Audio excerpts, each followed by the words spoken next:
Good afternoon. I'd like to call this meeting to order. Today is Monday, March 18th, and this is the Board of Commissioners work session. May I have a roll call, please? Commissioner Lundy. Here. Commissioner Darrett. Here. Commissioner Oster. Here. Commissioner Ward. Here. Commissioner Schoonmaker. Here. Commissioner Hill. Here. Commissioner Lee. Commissioner Baylor. Here. Commissioner Daly. Here. Commissioner Gay. Here. Commissioner Frazier. Present. 10 members present. Thank you. I'd also appreciate it if you have a list of our junior commissioners, if you would please call the roll recognizing them. Junior Commissioner Hall. Here. Junior Commissioner Mendoza. Uceda. Here. Junior Commissioner Hancock. Junior Commissioner Bolt. Junior Commissioner Hero. Here. Junior Commissioner Martinez. Here. Junior Commissioner Hendrickson. Junior Commissioner Baker. Junior Commissioner Venable. Here. Junior Commissioner Cho. Here. Junior Commissioner Cox. Here. Thank you. I'd also like to recognize Commissioner Lee is not here. She has a delayed flight. Also up here to my left are County Clerk Kim Ellis, and to my far right is Mike Moyers. He is with our Knox County Legal.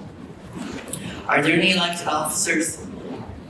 I see our Mayor Jacobs out there. Good to see you, Mayor.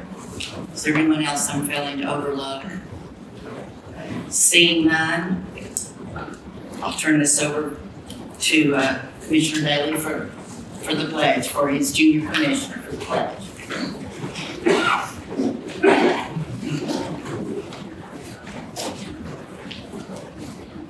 Attention, pledge. I pledge allegiance to the flag of the United States of America and to the republic for which it stands, one nation, under God, indivisible, with liberty and justice for all.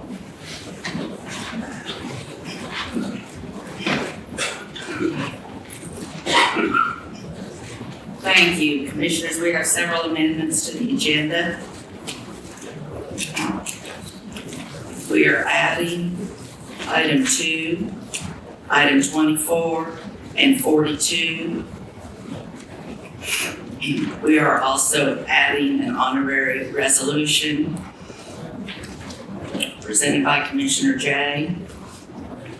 We are also adding a presentation from our health department added by Commissioner Frazier. We are deferring item 30, 41, and 61. Item 40 has been withdrawn.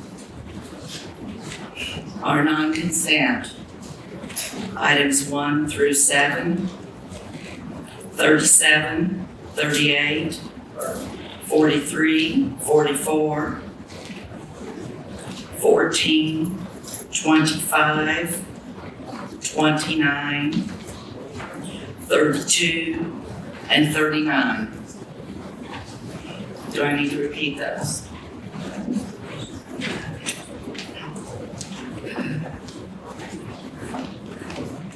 Madam Chair, can you repeat the defers, please? Certainly. The deferreds are item 30, 41, and 61. And unless I'm notified differently, they're all deferred to April. Any other questions? Seeing none, do I have a motion? Yes, Mr. Schoonmaker. Thank you, Madam Chair. I'd like to add a discussion item for tonight regarding the July calendar, our meeting schedule. All right, thank you.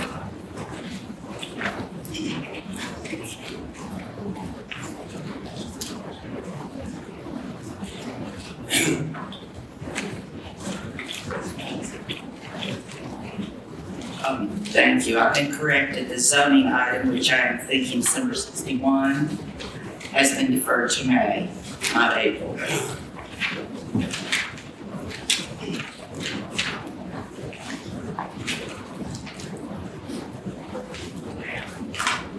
Commissioner Daly. Thank you, Madam Chair. If it would please this commission, since item 14 is schools, if I'm not mistaken, It is. we hear it first so they don't have to sit through all these presentations and everything. Do I have any objection to that modification, Ken? Thank you, Commissioner Daly.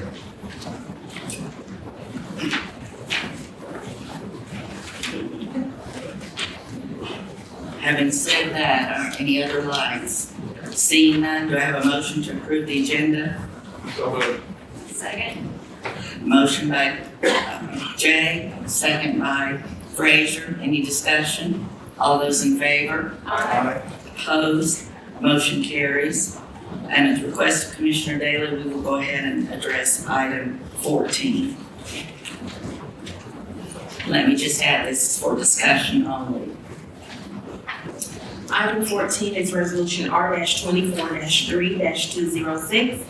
It's approving an amendment with Porter Roofing Contractors Incorporated for roof replacement at Farragut High School at a cost of $2,629,112. Commissioner Schoonmaker.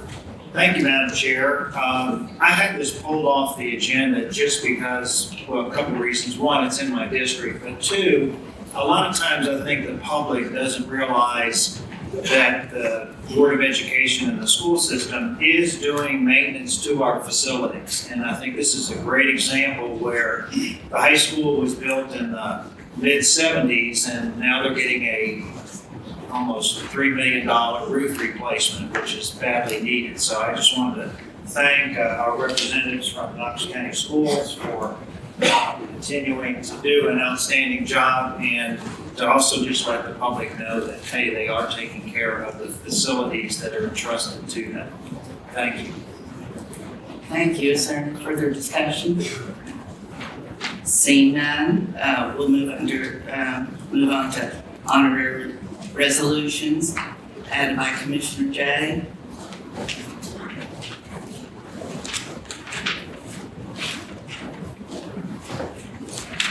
I don't have the resolution number, but it is a resolution honoring the members of the class of 2024 Junior Commission Civics Education Program upon their program completion. Thank you, Madam Chair. We will present that next week. All right, thank you so much. Next item, please.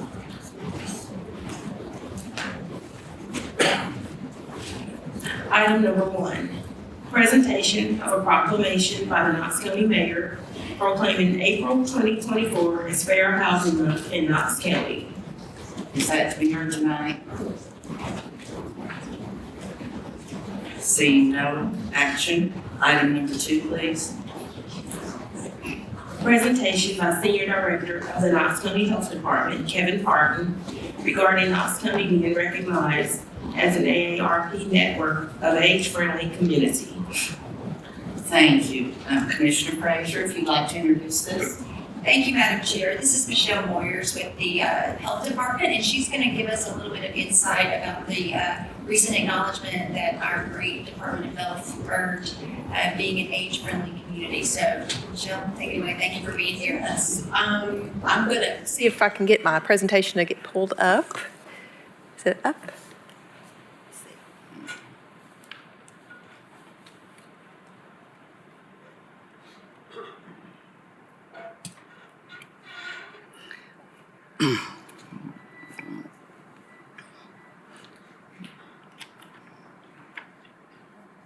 If you'd identify yourself and your Yes, I county, can. please. Michelle Moyers, Deputy Senior Director, Knox County Health Department. So good evening. I'm very pleased to share some information about a special designation that Knox County is pursuing. And this is done in partnership with our local AARP office. And I have a very brief presentation that provides some background information about this effort and our current status. Next slide. So I think everyone's very familiar with AARP. Go back one slide, Kevin. Yeah. One more. So I think everyone's very familiar with AARP. I think what they what folks don't know about AARP is that they're more than just a senior discount. They're the largest nonpartisan nonprofit that is dedicated to empowering Americans age 55 and older to live their best lives. And they have a breadth of programs that are housed under AARP, and most of those programs are really dedicated to improving the quality of life. And one program they have is called Age Friendly Network, and I'm here today to talk about Knox County's work in that program area. So the Age Friendly Network has been around for about a decade, and its primary focus is really to support local, state, and regional governments as they prepare for our aging population. So the big question is, why would we join the Age Friendly Network? And according to the U.S. Census Bureau, by 2034, so just 10 years from now, the nation will have more people age 65 or older than under the age of 18. And we certainly see the statistic mirrored in Knox County as well. Our demographics are saying that age 55 and older is our fastest growing group in Knox County. So while our changing demographics are in alignment with national trends, how we respond and prepare could make our community stand out to current and future residents. So Knox County officials were approached in 2022 by 3 local AARP volunteers about pursuing this age-friendly designation. 2 of these volunteers were actively involved in the Advanced Knox effort, and 1 also serves on the local county health council. And all 3 AARP volunteers felt that Knox County was already doing the work that was needed to become recognized as being age-friendly. And we just needed to put some additional focus into receiving that designation. So I'm here as the leader of this group. Knox County Health Department was asked to take the lead in organizing the effort to pursue this designation. And so the first step was to assemble a team. And the Knox County internal team has 6 members. Mandy Benedict with Knox County Constituent Services, Carly Pearson, Knox County's ADA coordinator, Michelle Portier with Knox County Planning, Alana McKissick with Knox County Community Development, April Tomlin with Knox County Senior Services, and myself. So the Knox County team started meeting in April of 2023, and we began the process for gathering information to submit Knox County's membership application into the Age Friendly Network. And we completed our membership application and submitted them to AARP for review and approval in October of 2023. I'm happy to report in November 2023, Knox County received their acceptance and plaque welcoming them to the Age Friendly Network at CAC's annual conference, Aging a Family Fair. So Knox County now joins 3 counties and 11 cities in Tennessee that are part of this network, and nationwide there are over 800 cities that are part of the network. So the work really doesn't stop with acceptance into this network. Acceptance is really our first step in action. The team is now working on an action plan that will be submitted to AARP for review. And our local team is really committed to this effort, and it continues to meet monthly. And our local AARP volunteers have been with us every step of the way. And I want to thank both of the Knox County team as well as our dedicated AARP volunteers, Mitch Olszewski, Don Lindsay, and Loria Hubbard, as we work on this important initiative. And I'm really happy to be part of this. It's meant a lot to get this designation and take it forward. And I'm open to any questions you may have. Thank you. Thank you so much. Any questions or comments? Right. Commissioner Thank you. Frazier? I'll just quickly say thank you. As one of those who's approaching that age demographic you mentioned, this is something that I've already started thinking about in future years. Where will I go? What will I do? What services are present? So we talk a lot about young families here in Knox County, but it's so nice to know that we also have a focus on our aging population so that they can live and grow in community. So thank you so much. Thank you. Thank you. Any other comments? Thank you so much for coming. We appreciate that very much. Next agenda item. It's a presentation by President, CEO Amber Parker of Imes Nature Center. Ms. Parker? No problem. We thought this would be appropriate given the item on last month's agenda dealing with IAMS and parking and just clarification on exactly who you are and what you do. Yes, and I really appreciate y'all having me here You today. bet. So thank you again. Thank you to all the commission. Thank you to our mayor, who I think may still be here. I also want to say that we have several people in the room who are a part of IAMS Nature Center. We have Before several- you do, introduce yourself and your sorry. county of residence. I'm Amber Parker. I live in Knox County, and I am the CEO of IAMS Nature Center. Thank you. We also have in attendance several of our 26-person board, as well as some past board members, and if they would just raise their hands. Back here, we also have some of IAMS staff members here as well, because we are a busy place. So thanks, Sarah, for helping me out. We wanted to talk a little bit, you asked to learn a little bit more about IAMS Nature Center and to learn a little bit about the parking program that we have just put into place. So I'm going to run through this, and I know this looks long, but I promise I'm going to go short because I know y'all don't want to go till 11 o'clock tonight. But I want to share with you some history of IAMS, what the reasonings behind IAMS are, and then kind of how we're moving forward. So the first thing to recognize is that IAMS Nature Center is a nonprofit nature center. It has existed for many years. It has a mission and a vision, and that mission is our law. It is the thing that drives everything that we do and the lens through which everything we see. So we ask the question often, does it meet mission? If it doesn't, we're not doing it. We have a nice mission statement, but I usually bring that down to we connect people and nature, and that's our job. IAMS Nature Center lands, and I think this is really important to understand because IAMS as a nature center is actually a public-private partnership. IAMS overlays three different lands or three different types of land ownership. One is Knox County, which is basically Knox County's piece is around Meads Quarry, and that's indicated in blue.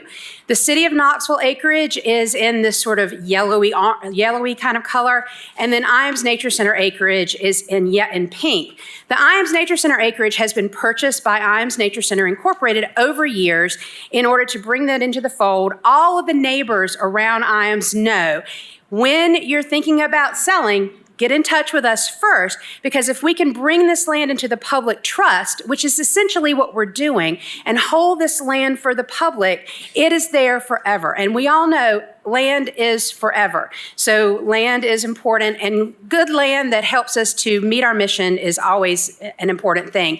We have a number of features in IAMS. In fact, IAMS is of the nature centers in the U.S., and we have approximately 1,500 nature centers in the U.S., we have the most diverse offerings of any nature center in the United States of America.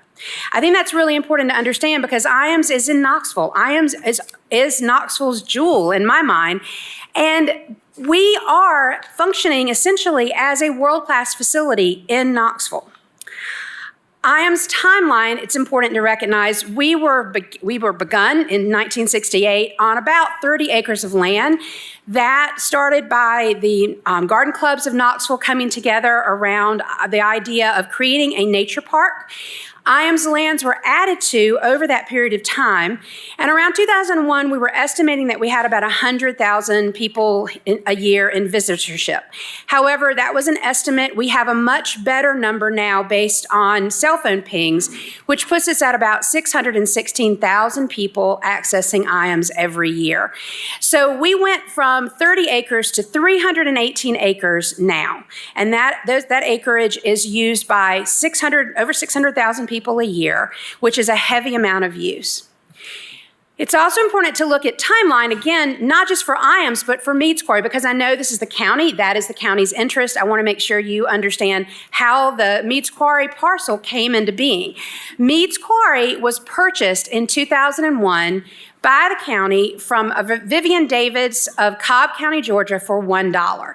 So this was a parcel of land that at the time was a dumping ground. It was full of old cars, burnt out cars. Some of you may remember and may have gone there in your youth and done things we don't want to talk about because quarries tend to be the place where people go to do stuff they're not supposed to do.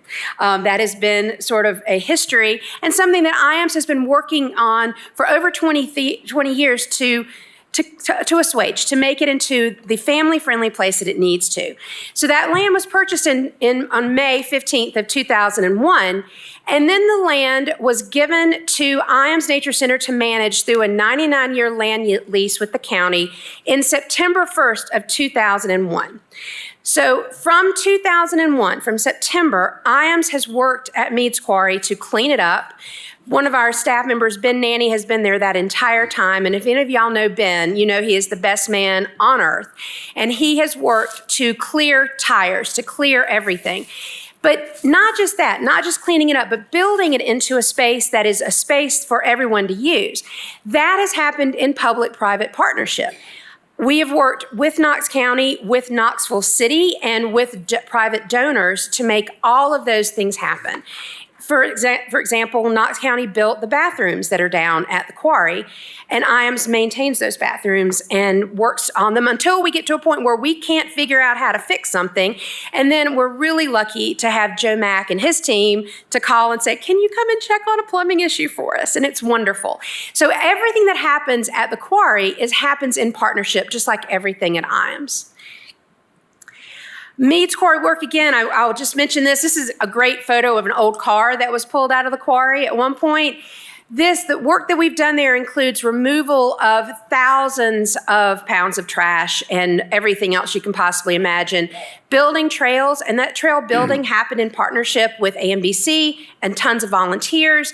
Planting warm season grass meadows, gating the caves for the protection of the berry cave salamander that's there, construction of overlooks, restoration of historic structures, creation of rock walls, installation of ADA pathway, and most recently, installation of a new swim dock. Cost of operating Meads Quarry, and this is an important thing to recognize. Meads Quarry takes a lot of time and effort. It takes a lot of staff time. So approximately $156,000 is put into Meads Quarry every year through expenses. This is a conservative estimate. It's probably a little bit more than that. It depends on the year and how much vandalism and other things like that happen. We do have some concessions at Meads Quarry. We have a concessions trailer where we serve drinks and snacks. We also have a boat rental operation that River Sport Outfitters manages for us, and we receive part of those funds. So total annual income just at Meads Quarry is $79,000, give or take. Net income at Meads Quarry is minus $77,000. So a lot of people would say, wait a minute, that makes no sense. However, we are able to operate Meads Quarry because it comes under the bigger umbrella of Iams Nature Center. So the funding that we receive through donor dollars, through revenue that we make overall at Iams helps to operate Meads Quarry. I mentioned that Meads Quarry is a public-private partnership. I'm not going to read through all of this for you. I know y'all are in a hurry and busy, but I do want to point out that pretty much every project that we do down there brings together often city funds, county funds, and private donor dollars. So we can't do what we do at Iams without those partnerships. A great example are the swim docks. And if you've been down there this last summer, you saw how amazing it was to have such a diversity of people using Meads Quarry and spreading out on those swim docks. It just felt better. It felt good to be down there.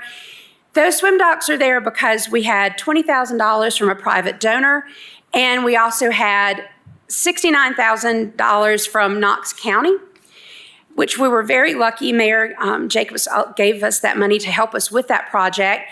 And then Iams Nature Center actually did all the construction. So we purchased materials with Knox County's funds and with the private donors' funds, and then Iams staff put in the time and effort to build that. So as I mentioned, the other thing I should mention is the ADA pathway. There is City of Knoxville funding on the ADA pathway and Knox County funding, and then Iams Nature Center overseeing all of that.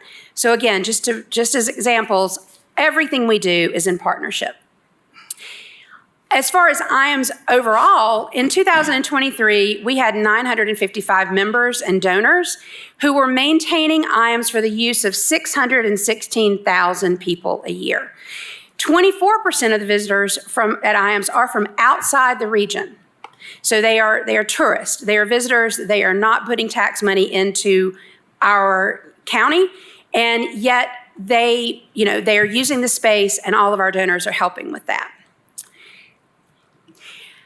just to make sure folks know how our funding models work, IAMS is a nonprofit that does receive some of its operating budget from city and county governments. This is a timeline of the operating funds that we've received from city and county government since 2008. What you're going to see is that though that funding has gone down at time, but IAMS revenue still has gone up. And that's because of the really hard work from staff to create great opportunities for people to engage and to raise money as well as to earn money for the organization. I do need to be clear, I'm talking about operating budget. There is a difference, of course, as you all know, between operating and capital. So we have been very fortunate. For instance, recently, we've received $1.5 million from the city of Knoxville to help us with our capital improvements. And we've also, over the last 2 years, received $150,000 from Knox County to also help with capital improvements like that ADA pathway and the swim docks and so forth.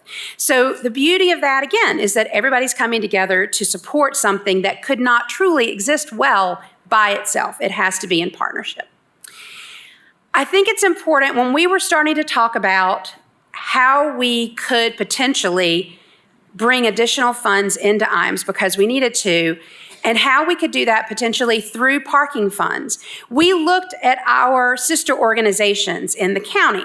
The zoo is a really good comparison because they sit on City of Knoxville land, but operate as a nonprofit on that land. So it's important to see that for all of its time that IAMS has existed, IAMS has never charged an admission fee or parking fees.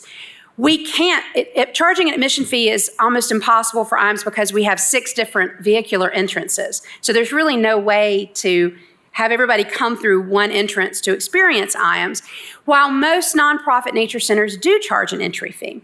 The Zoo Knoxville charges $26 per adult and $21 per child, and they also have a $5 per car parking fee.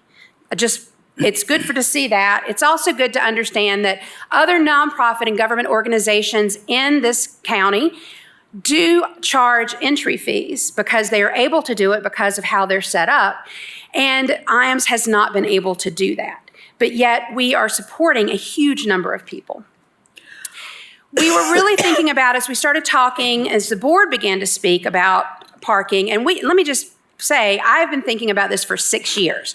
So this is the long game that we've been working on, but it was never the right time. I think Commissioner Daly has said that there in the past. He's been like, it's not the right time. I don't think we need to go here. But then this year, seeing how loved to death IAMS has become, he finally said, yeah, I think it's time, you know? And so that's the beauty of having this 26-person board that's made up of county officials, city officials, AMBC, the garden clubs, all of these people that have stake in IAMS are part of that decision making. So we were looking at the important need to create competitive salaries at IAMS, to create additional education outreach staff so that we can go to populations of people in our county that can't get to us, because everyone deserves access. We were looking at the fact that we're looking at new facilities. All of y'all know that. You've been hearing about it in the news. How are we going to maintain those new facilities? Not how are we raising the money for that, because my board president back there is going to do all of that work, right? Yeah. So, but how are we going to maintain them? How are we going to engage underserved communities? How are we going to create partnerships to reduce transportation and other barriers? And how are we going to create longevity for IAMS? Because as a nonprofit leader, my job is to make sure that this organization is strong and steady into the far future, far beyond when I'm going to be here. So the big question was, how can IAMS, as a nonprofit that's operated like a free municipal park for 48 years, sustainably provide, maintain, and grow outstanding natural and programmatic resources for an increasing visitorship and a wider community now and well into the future? Things to understand as we move forward is that IAMS is a nonprofit. Most people have always believed that IAMS was a fully funded city or county park, which has made it very difficult for us to raise funds, because why would you become a member of a city or a county park? My taxpayer dollars are already covering that. Since its establishment, we've never had an entry fee. As I mentioned, we had difficulty doing that. Too many entrances. And we needed public recognition of our nonprofit status to increase memberships and fundraising. We needed sustainable ways for more people to support the mission. And we also needed all of that. So what we've accomplished with the parking in just 2 months, we've educated the community about IAMS Nature Center's nonprofit status. I cannot tell you how many people have called us and said, I had no idea you were a nonprofit. I want to become a member now. Our staff are scrambling to process new memberships. It has been one of the most beautiful things I have ever seen. We significantly, as I said, increased membership, and we've created a way for all users to support IAMS, especially those tourists, and through that per day parking fee or via their membership. So the results is that now we have a long-term funding solution that will increase programmatic outreach, address deferred maintenance, support current and future infrastructure, and it's now understood that IAMS is a nonprofit, which makes overall fundraising easier. The way we went through paid parking, we had a lot of conversations. We do a lot of due diligence at IAMS. We are a partnership organization, which means all of our partners have to be at the table to have those discussions. We reviewed we not only consulted with our partners and our donors and our volunteers and our community leaders and city and county governments and incorporated all of those suggestions into our paid parking. But we also reviewed memberships at other nature centers across the country, looked at best practices, talked about ways that we can create more equity in those memberships, and we reimagined them to be able to do that. We also created multiple free parking days throughout the year to provide more equity around access to IAMS. Here are some of our updated memberships. What you can see here is that you can become a member at $75, all the way up to becoming a 1910 Society member. But we also have senior memberships for $35, active military and veteran for $50, student for $35, and access for all, which is only $10 a year. If you are at or below 133% of the national poverty level, or you're in government-assisted housing, then you can get a $10 membership at IAMS, which means you have skin in the game, you have become a member, you are part of the IAMS team, and yet you are still able to pay within your means, which was incredibly important for us. So, our parking fee was really important because, as I mentioned, the impact on IAMS has been significant. The amount of impact that many people and that many feet have on a facility is a lot. And we wanted to make sure that we could come up with a way to do this that was reasonable.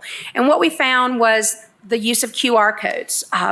Those QR codes were the thing that opened it up for us because it allows people to be in the parking lot and to go ahead and pay. And everybody's used to that because you go all over the city and you're used to paying those parking fees. So we contracted with Metropolis Parking, and Metropolis operates all of it for us. People either pay $5 per car per day, or they can pay $50 if they don't want to become a member. They can pay $50 a year and for a parking pass, and they have it for a whole year. But to understand that members park for free. So if you're paying $10 as an access for all member, you park for free 365 days a year. That was important for us to be able to help people become members, to become a part of IAMS. Oh, and volunteers also park for free. We have tons of volunteers that come out. They can come to our front desk at any time, say, hey, can I get a bag and some garbage pickers? And they go out on property and just pick up trash while they're hiking on the trails. It is one of the best things you can do. And if you do that, you get a parking pass for that time that you're there. If you volunteer over 20 hours a year at IAMS, you get a free parking pass hang tag that's permanent, always. The control equipment, as I mentioned, is QR codes, and our parking plan covers all the major parking lots at IAMS, and these are a few of those. IAMS is big, and a lot of people say, wait a minute, Aberdeen, what's the Aberdeen entrance? And if you've not discovered the Aberdeen entrance, go do it. It is the secret, sneaky part of IAMS where you don't have to get into all the craziness, and you can have this wonderful hike. Some of my favorite trails are out that way. I mentioned parking rates are $5 a day or $50 a year. Members do park for free, and we also have certain event parking. So if we have a big event and a lot of people are paying to be part of that, they can have special rates on that. So we're working with everybody to make sure that everybody's covered. The rollout plan is this. We brought parking fees in on the 19th of February. And we said that from February to April, we were in a big grace period. No tangible enforcement or anything along those lines. Everybody gets a cute little card note on their car if they have not paid saying, hey, don't forget, please pay. And so that's where we are with that. We've talked about the fact that we would maybe look at April, and our board meeting is in April, so that works because we can have a discussion at our board meeting. April through May, looking at a more pointed letter on cars that just say, please, here's why you need to pay. This is what you're doing to help, and the fees are required. In June, the board of directors could consider whether or not to move to something that's a little bit more of an enforcement. We would never in a million years boot or tow a car for non-compliance. However, all of this is based on the board in agreement that this is what needs to happen. We could easily go through the next year with absolutely nothing more than a letter saying, don't forget, this is something that you need to do. Currently, with no enforcement, 2 weeks ago, we were looking at a 34% non-compliance rate. Last week, it was 47%. So 47% of people last week did not pay the parking fee. And our parking company is keeping track of that for us, which is helpful. This is giving us information. But again, the board has to make decisions about that, which is one of the reasons why having Commissioner Daly on our board is so important, because he is there to represent everyone here. I wanted to show you this because this is one of the most remarkable graphs. What you're seeing are multiple years of new memberships at IAMS. So this is over the course of a year when new members became members. What you're seeing is a fairly flat membership rate. IAMS has worked so hard. I have been here 7 years, and I have worked so hard to grow memberships, and all the team has, and it still stayed pretty flat because everyone thought that we were a city or a county park. As soon as we let the word out that we were going to be charging for parking and that members park for free, the straight up line, that's our 2024 new memberships just in January and February of this year. It's remarkable. It is a beautiful thing because it is showing the community coming together around a nonprofit and supporting something that they love. So to finish, I will say, let's not forget, we are a nonprofit organization. IAMS is one of the largest nature centers in the U.S. We have the most diverse array of programmatic offerings of any nature center in the United States. And I can say this because I served for several years on the board of the Association of Nature Center Administrators, which is an international organization that serves nonprofit nature centers. And I have been to a whole lot of nature centers in my time. And so I know and am able to speak with my colleagues, and all of them say to me, I can't believe y'all do what you do at IAMS. And I say, sometimes I can't either, but we do it, and it's amazing. We are a world-class organization. We provide best practices and innovative ideas to nature centers around the world. We have some of the largest visitor numbers of any nature center in the U.S. To be honest, I can't find any larger yet, but I'm still looking. And we are prepared to build modest but smart facilities to support the extraordinary use there. We are an example of best practices in partnership and engagement. Thank you. Are there questions? Commissioners, do we have any comments or questions? Commissioner Jay? Thank you, Madam Chair. Thank you for the presentation. The information is very helpful. If I remember back to some of the comments, I think one was related to, why do I have to pay to come use Mead's Quarry? Or this is a Knox County property. Why can't I just bring my own boat and enjoy the pool or, enjoy the quarry? How would you address that? So two things. We've talked about how much it costs to run Mead's Quarry. And so this is not, this is county land, but IAMS has a management contract over it, a land lease, and we have been tasked with managing it.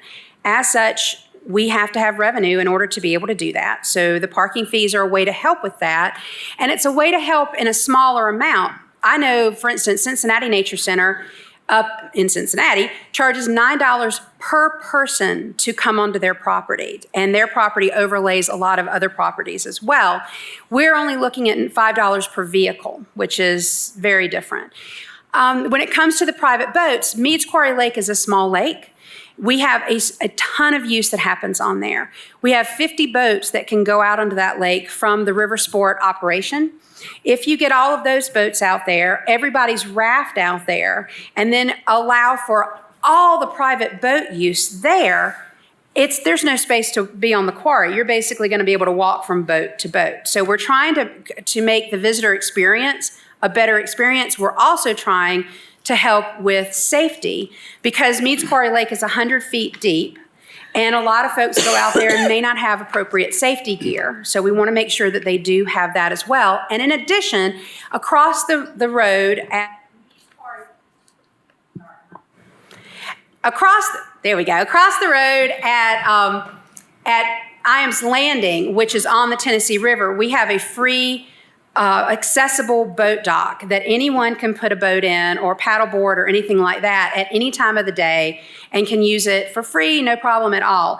The Tennessee River is a much bigger space. You can spread out on that Tennessee River, whereas you can't do that as well within Meads Quarry Lake. Thank you. Commissioner Frazier, let me just say before you speak, I'm noticing that our lights are not on, and my microphone is not notifying me who has their lights on, so I appreciate the little hand as well as the light. Thank you, Commissioner Madam Frazier. Chair. Thank you, Ms. Parker, for bringing all this information to us, and thank you to the board members for spending your time with us. I know you've got a tough job too. Just one point of clarification, because this was brought to us by several different constituents, the clarification between, is the parking fee a required parking fee, or is it considered a donation? It is a fee. A donation would be something that we would need to write a donor letter for, and we would need to make sure that we are, a donation is something in which you do not receive compensation for the donation. For this, you're paying a fee to park. Okay. So it is something that is a fee. However, all of the fees that come in through parking go towards maintaining Iams Nature Center. So it is a way for people to maintain the facility. So it is not voluntary. It is a required parking fee. It is a required parking fee, but we are not forcing people to pay it at this point. Okay. So can you call it voluntary? Yes. But if you're a good-hearted person who wants to follow the rules, you will pay it. Thank you for the clarification. Are there any other questions or comments? Yes, please. Recognizing Junior Commissioner Martinez. How much of your income comes from Navitat, and is it significant or not? It is not significant. It is very insignificant compared to our overall. So yes. All right. Seeing no other lights? Thank you so much for coming. Thank you for the clarifications. It's been very helpful. Thank you. Appreciate Thank you it. very much for y'all's time. I appreciate it, and have a great evening. Thank you, Ms. Parker.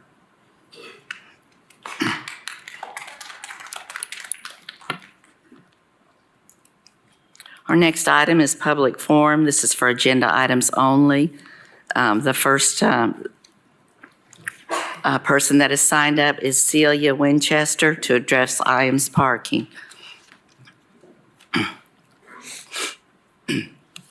Give your name and county of residence, and you have 3 minutes.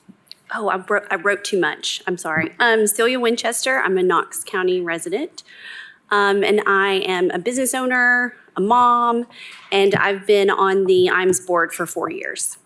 So I just wanted to come here today, and Amber covered so much. There are just a few things I wanted to highlight. I've used Iams since I was a child and attended field trips at Iams. And now with my 3 children, they've gone to summer camps, and we walk the trails and enjoy like searching for salamanders, and my husband's a mountain biker. So we love Iams. What we've noticed over the last few years is significant wear and tear a lot of trash and graffiti and others like vandalism. And so what we see is instead of being able to interact with the IMES staff members who are so great about sharing information about native plants and animals, instead we're seeing them hauling trash and cleaning graffiti and maintaining bathrooms. And since we have not had a significant increase in funding and in revenue that coincides with the significant increase in visitation that really ramped up during the pandemic, we're actually seeing like their time moving from mission-oriented programming to simply maintaining the 318 acres. And so as a board member, I see that firsthand. And it's really frustrating to see this like beautiful space not being respected and properly maintained. And so we hope as a board that we're able to generate enough revenue to better compensate the staff, add additional staff members, and maintain the property so that we really can be mission focused. And so that's all I wanted to say. Thank you. Thank you so much. Oh, just one more thing. Navitat pays about $32,000 a year. Okay. Also, last year our total revenue was $1.8 million, and I wanted to point out something that was on Amber's graph. Our operating budget was $1.8 million. That's how much income we needed to bring in to operate. City and county funding was 9% of that. About 41%, Melanie, I'm not going to get it right, but it's donations. So that's donor income. The other 50% approximately is generated by the IMES staff. They are working at summer camps. They are hosting events. They are coordinating weddings. They're generating the revenue. So again, they're really putting in the work, and we hope that this parking fee will also, further support them in their efforts. So that's it. Thank you. Thank you. Thank you so much. Our next speaker is Bo Townsend. Your name and county of residence, please. Bo Townsend. I'm a resident of Knox County. I've been involved at IMES Nature Center since 1989 as an employee, as executive director back then, as a board member, and as a volunteer. And I didn't realize that I could park for free as a volunteer, Amber, having volunteered the last 8 years. I actually am more than happy to pay the fee, and we pay a lot more than that because we support the mission of the Nature Center. I was there back in '89 when we first signed the contract with the city for $120,000, and you can see what's happened to the Nature Center and what we do in the last 35 years. It's been phenomenal, the growth. The people come here, I drive through. I actually, as a volunteer, I'm one of the ones who picks up the diapers, the cigarette butts and everything else in the parking lot because we don't have enough staff to do that. So the volunteers do a lot of that work, as Amber mentioned. As you can see, it has been phenomenal what has occurred at the Nature Center. People come to Knoxville, and a lot of times that's the first place they want to go. So the parking fee, we reluctantly have had to look at that because we have to look at diverse revenue streams, as you all well know. Trying to run a county is not simple. Trying to run a nonprofit is not simple. So we've reluctantly gone ahead with this, but I would add that people can still access the center for free. They're not charged to go on the trails. People ride their bikes there all the time. You can access other transportation there and still take advantage of what we have to offer. We also offer low-fee programming and other things that we do for the city and county. It's a great partnership and one that, as Amber pointed out, we have been providing a lot of those amenities for free to the county and to visitors to the county for the last 35 years and more. So thank you for your time, and I appreciate the opportunity for y'all to hear a little bit more about what IMES does. And you can see from the energy that Amber brings forth, our staff are very committed, as is the board and all the volunteers. Thank you. Thank you. And just as a general comment, I might suggest Mr. Townsend stood up here and spoke, and as a volunteer, he said he wasn't aware that volunteers parked for free. And I know two of the gentlemen that spoke to us a couple months ago talked about all the hours that they had put in volunteering at IAMS, and were quite upset about the parking fee. So I might just suggest maybe there was a little bit of a hiccup in this rollout, and perhaps the requirements or non-requirements to not have to pay for parking.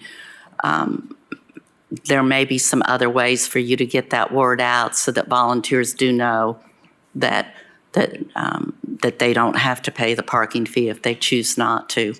Just an observation from the people I've heard in the last couple months speak. Our next public speaker is Keith Brett, speaking to item 25. Name and county of residence, sir. Hi, Keith Britt, 506 Knowlton Drive, Knox County. I am an ardent supporter of Knox County Greenways. They improve property values, they drastically improve pedestrian and bicycle safety, in particular for school-age children, and they improve the overall health of the citizens of this county. Knox County Greenways are a community resource that have tremendous benefits for all of those that have access to them. The Greenway expansion approvals and right-of-ways that are up for approval to this commission are ones that I would have supported fully months ago. But given that this Greenway will benefit those that vehemently opposed including affordable housing in the areas this Greenway will serve, it seems antithetical not only to your values as an inclusive government body, but to the proclamation introduced by the mayor earlier in this meeting. And I quote, "Knox County is dedicated to fostering fairness and equal opportunity in housing, recognizing its pivotal role in promoting positive social, cultural, and economic growth." I am not encouraging you to stop Greenway development, but you are going to have to let the citizens of this county know, in particular the Choteau community, that if they want to be included in expanding community resources, they need to be inclusive in welcoming the rest of this county's communities. So please use this opportunity to set an example before the problem is exacerbated. We've got to build tens of thousands of new housing units in this county over the coming decade, and we're going to have to reject isolationism and embrace our neighbors in order to make that work. Thank you for your time and Godspeed. Thank you. Thank you so much. The next speaker is Alan Hill. Mr. Hill, would you like to speak now, or would you like to wait till before we discuss the agenda item? All right, thank you. Mr. Hill and I had actually spoken earlier about this, so. All right, next item, please.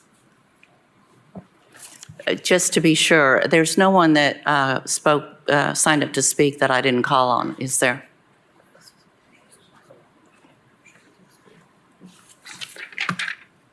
Pardon, Commissioner Daly? I know, sometimes there's a breakdown in communication. That's why I asked. Next agenda item, please. Approval of minutes of the previous meeting. Second. Motion by Daly. Second by Jay. Any discussion? All those in favor? Aye. Opposed? Motion carries. Item number 4, Drives and Roads, consideration of the acceptance of new county roads. Item A is Whisper Trace Lane in Whispering Woods Subdivision, Phase 1, District 4. B is Edenfield Drive, located in Grove Point, Unit 2, District 7. Items C through H are all located in Village at Saddlebrook, District 7. Item C is Saddlebrook Drive, Unit 1. D is Parish Hill Lane, Unit 1. E, Saddlebrook Drive, Phase 2. F, Windermead Lane, Phase 2. G, Saddlebrook Drive, Phase 4. H, Saddlebrook Drive, Phase 5. Items I, J, and K are all located in River Meadows, Unit 2, District 8. I is River Poppy Road, J, Cornflower Lane, and K, Trout Lily Lane. Thank you. Do I have a motion on this item? Motion to approve. Second. Motion to approve by Ward, second by Beeler. Any discussion? All those in favor? Aye. Opposed? Motion carries. Next item. Item number 5 is consideration of the closure of unbuilt right-of-way at Harvest View Lane and a portion of Shadow Branch Lane in Commission District 8 on first reading. Thank you. Do I have a motion? Motion move forward, no recommendation. Motion by Beeler, second by Schoonmaker. Is there any discussion? All those in favor? Opposed? Motion carries. Item number 6, line item transfers, total amount of $564,920.52. Motion to move forward without recommendation. Second. Motion by Jay, second by Schoonmaker to move forward without recommendation. Any discussion? All those in favor? Aye. Opposed? Motion carries. Item number 7, budget amendments, total amount of $13,718,977.08. Motion to move forward without recommendation. Second. Motion by Jay, second by Schoonmaker to move forward without recommendation. Any discussion? I have one item, Madam Chair. Yes, sir. I just wanted to point out, item 5-176 on the budget amendments is estimate and appropriate theft of $200,000. That is related to the property crime unit in the sheriff's department. So it sticks out as, why are we spending $200,000 on estimates of appropriate theft? And I had to ask about it, so that's why. Thank you. Thank you for sharing that. Any more discussion? All those in favor? Opposed? Motion carries. Item number 8 is the spread of record travel for the National Association of Counties, NACO, 2024 Legislative Conference, the Tennessee County Commissioners Association, TCCA Governmental Affairs Committee meeting, and the Tennessee County Services Association, TCSA 2024 County Government Day Conference. The next item is on page 25. Yes, it's listed on page 5. It's item number 25, Resolution 401. It's approving the necessary right-of-way, slope, and construction easement acquisitions on 11 tracks along North Shore Drive for safety improvement and greenway. Motion to approve. Second. Motion by Jay, second by Schoonmaker. Mr. Schoonmaker, did you have some comments on this? Yes, thank you, Madam Chair. Based on our last month's meeting where we had so much citizen input regarding the North Shore Drive corridor, as some of you know, that I've been working with Mr. Snowden and Mayor Jacobs on a total of 3 safety improvement projects, and this is the 3rd project in the series. And so I wanted Jim to just be able to kind of give us a quick overview of the timeline. And at the same time, we're coordinating with our I call him our Greenway Commissioner, Mr. J, because he has been pushing forward with the greenways along the entire North Shore corridor. So I thought this would just be a good way for the community to understand where we are at this point, just based on last month's zoning meeting. For sure, be glad to, Commissioner Schoonmaker. Jim Snowden, Knox County Engineering and Public Works. Yeah, as Commissioner Schoonmaker mentioned, both him and Commissioner Jay have been supportive. It's been, I think, 3 fiscal years now that we did a safety project to repair shoulders on the most eastern end. And then last fiscal year, we did install a turn lane and relocate the entrance for the park. And then this year, obviously, we're proposing here as part of these plans to, if you're kind of familiar with it, there's primarily some steep drop-offs pretty much right at the white line that are kind of near the YMCA area. Those areas will be filled in, and they'll have to be a 4-to-1 traversable slope. Right now, if you go off there, your vehicle's most likely going to overturn. So this would provide for someone to be able, if they do get off, actually correct their vehicle back onto the roadway in a safe manner. In addition to actually widening, making the lanes consistent width. Right now, they kind of vary through there. We're going to make them consistently 11-foot wide, as well as add 2-foot paved shoulders. If you'll notice through the curves, the trailer's off track and they just beat that shoulder down really bad. So we are going to, add 2 foot of paved shoulder in addition to making the lane widths consistent. As it relates to the greenway facilities, obviously Commissioner Jay's worked very hard on those things, and we've done the boardwalk that goes up under there, under the old bridge and the new bridge. We've extended the greenway from the roundabout up to that point. And then this project will extend it from the cove to the roundabout that has some pedestrian facilities at the Shoto Market. So obviously, pedestrian safety, pedestrian vehicle safety project. So we're excited about it. There are 12 tracts of property that will need to be acquired. Most of those tracts are minor in nature. There's some slope easements, construction easements. There's only 2 fee acquisitions, and fee means actual real property that will be required. And even those are relatively small and don't impact the remaining property. So we're excited about the project, and if approved, we'll hopefully get started with construction late this year and hopefully finish up maybe late next year. Okay. Well, I see some other lights are on, so I'll Commissioner defer. Daly? Thank you, Madam Chair. I'd like to echo Mr. Britt's comments that these are huge improvements that's going out North Shore into Choteau area, and they're not on an island out there. And sometimes they think that they're on an island and they want things their way. To get things your way, you've got to have growth. And part of this funding is growth.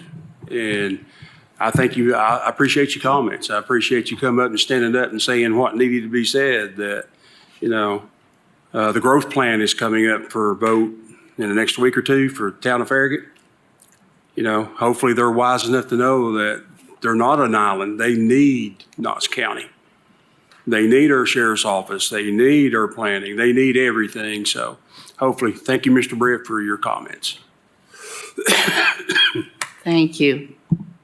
Any other lights? Commissioner Frazier?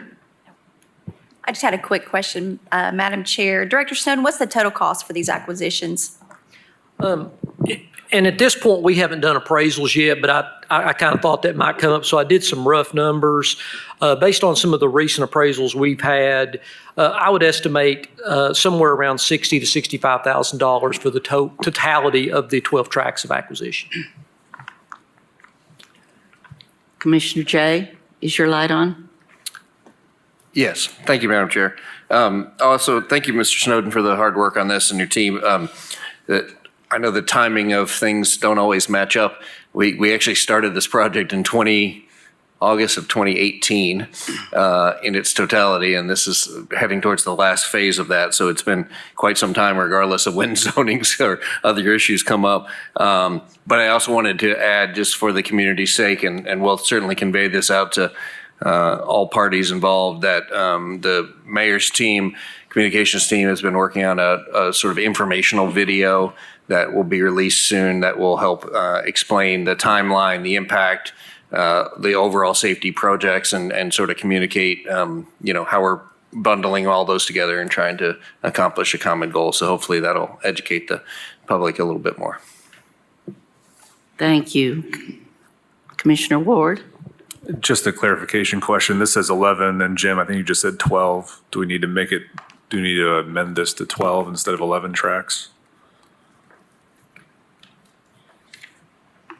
I apologize. That is a typo up there. I'm glad you caught that, Commissioner Ward. We do have 12 acquisitions and not 11. So my apologies for that technical oversight, sir. I'll amend the motion to say 12, approving item number 25 at 12 tracks.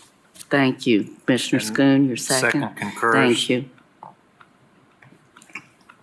And I just Seeing no other lights, follow up. Commissioner Schoonmaker. Thank you. The other thing I wanted to just point out is I thought this was a great effort on the part of the engineering department, that you're by combining the two projects, the safety road improvement projects with the Greenway, it's now going to be a lower cost for the taxpayers to accomplish this project as opposed to if we just did the safety improvements now and then came back in 6 months and did the Greenway. So I commend your office for allowing that to happen concurrently. Yeah, and in addition to that, there's 17,000 cars a day out here. Anytime you get in traffic and close a lane, it's going to add delay. So being able to do that in addition to cost will certainly, we want to reduce the impact of the traffic. So doing it all at one time will hopefully avoid some of that delay ultimately. So. And just the last comment would be that Mayor Jacobs has done an outstanding job of supporting the efforts out here for all the different safety improvement projects and the Greenway as well. So we appreciate him being the big cheerleader for that. Thank you. Seeing no other lights, we have appropriate motion on the floor. All those in favor? Opposed? Motion carries. The next item is 29. But he wanted to combine 29 and 43 because he's dealing with and he being Commissioner J. Oh, Commissioner J did. That's what he did on the form. He wanted to combine both of them. All right, thank you. Item 29 and item 43, did I understand you would like to, we'll Yes, Madam we'll Chair. probably keep them separate for vote, but you'd like to discuss them jointly? Yes, if it's okay I could do a motion on 29 to move forward without recommendation and then get into the presentation, which would then tie into the ordinance later, if that's All right. okay. So I guess after the caption's read, I'll offer that motion. Thank you for that. All right. Item 29 is Resolution 405. Is to promote the safety and well-being of the public by establishing a procedure by which to encourage all utility pole owners and utility service providers within Knox County to expeditiously eliminate all duplicate or redundant utility poles within any Knox County road or right-of-way. Motion to move forward without recommendation. Motion by Jay, second by Ward. Any discussion? All those in favor? I'll do the discussion first.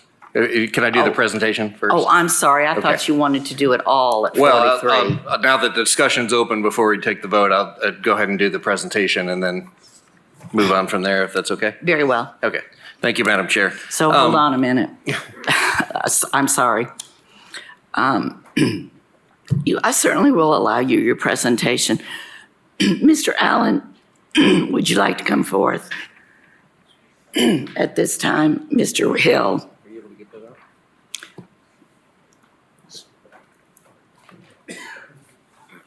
If it's all right with you, Commissioner Jay, we'll get his comments stated and I'll allow you your presentation.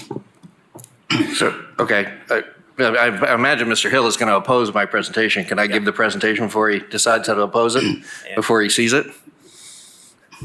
Would you like me to state my info and then I'll answer his question? So That would be wonderful. Alan Hill, I'm with AT&T Regional Director for External and Legislative Affairs. Our company address where I'm at is 9733 Parkside Drive, Knoxville, 37922. But so that's who I am. I am here to Thank speak you. on this item and item 43 too. But according to what Commissioner Jay said, I would love to hear his presentation first before making comments. Thank you, sir. Commissioner Jay, the floor is yours. Thank you, Madam Chair. Commissioners, I first became aware of what this overall issue as a public safety issue really in 2020 in the Powell community. This was, many of you know, Dr. Don Wagner, who's very active in that area, and he contacted me about a utility pole that had been hit right outside of his house and had essentially been hit and tied up to a new pole that the whole pole was broken and it had been tied there, and he was worried that it was going to either get hit again or fall into the road. And actually it was a pole it was actually owned by, I believe it was, at the time, it was either AT&T or LCUB, but reached out to the utility companies. We ended up working on the removal, but he was unable to do that as a private citizen and get so much response. And so, as commissioners, sometimes we, call and advocate for our citizens and bring it to the thing. But it really sort of sparked an interest. And I'll just say that once you begin to see these, you can't unsee them. And I encourage you all to look at virtually every stop intersection or major thoroughfare in Knox County. And so I kept seeing more of this, what is really the double poles, the old poles and the new poles right next to each other that have been replaced, and brought this up to Director Snowden and started to talk about how do we begin to address this and what does it look like from a public safety standpoint and other things. We invited a group of telecom companies and pole owners and utilities to meet as a group. We met 4 times since August. I started this as one ordinance that was very focused on the entire big picture, that was focused on how many double poles were out there and looking at an ordinance that would put a timeline on those with penalties if they weren't removed in time. And it really sort of was very structured, pretty clear in our discussions. The utilities and the telecoms said it was really unreasonable to put a specific timeline on all the removals, given the vast nature of this and all the complications involved, and also the complications with the pole owners are not the same as the ones who are on old poles. It's the telecoms, often the power moves, but the telecom hasn't moved yet. And so there's multiple parties with multiple companies and jurisdictions all in our right of way, and really asked to be given a chance to sort of be a good partner to begin to address the issue. And so that is all of that work over the last 6 months or so has resulted in the splitting of this into 2 different sections. The resolution that's in front of you, where it does recognize that our utility and pole owner companies have understood the issue, and we are, as a body, have a statement that is encouraging them to sit down and be a good partner and work with us quarterly to begin removing those poles, making sure that we address our right-of-way safety, and then a separate ordinance that is specific to poles that are in a precarious or dangerous position now, or in a timeline that is very specific, where our engineering and public works team and our codes team sees a pole that is broken, damaged in some way, and says, we're putting everybody on the clock to address this issue because it's an imminent safety. So that's really the breaking of it into an ordinance and a resolution, and working on the project in a bigger way over time. And so I want to just walk through visually a little bit of the example of what I'm talking about here. I'm hoping this clicks through, and if it doesn't, I'm going to go ahead and click the first one, if you would, please. No? Yes. Okay.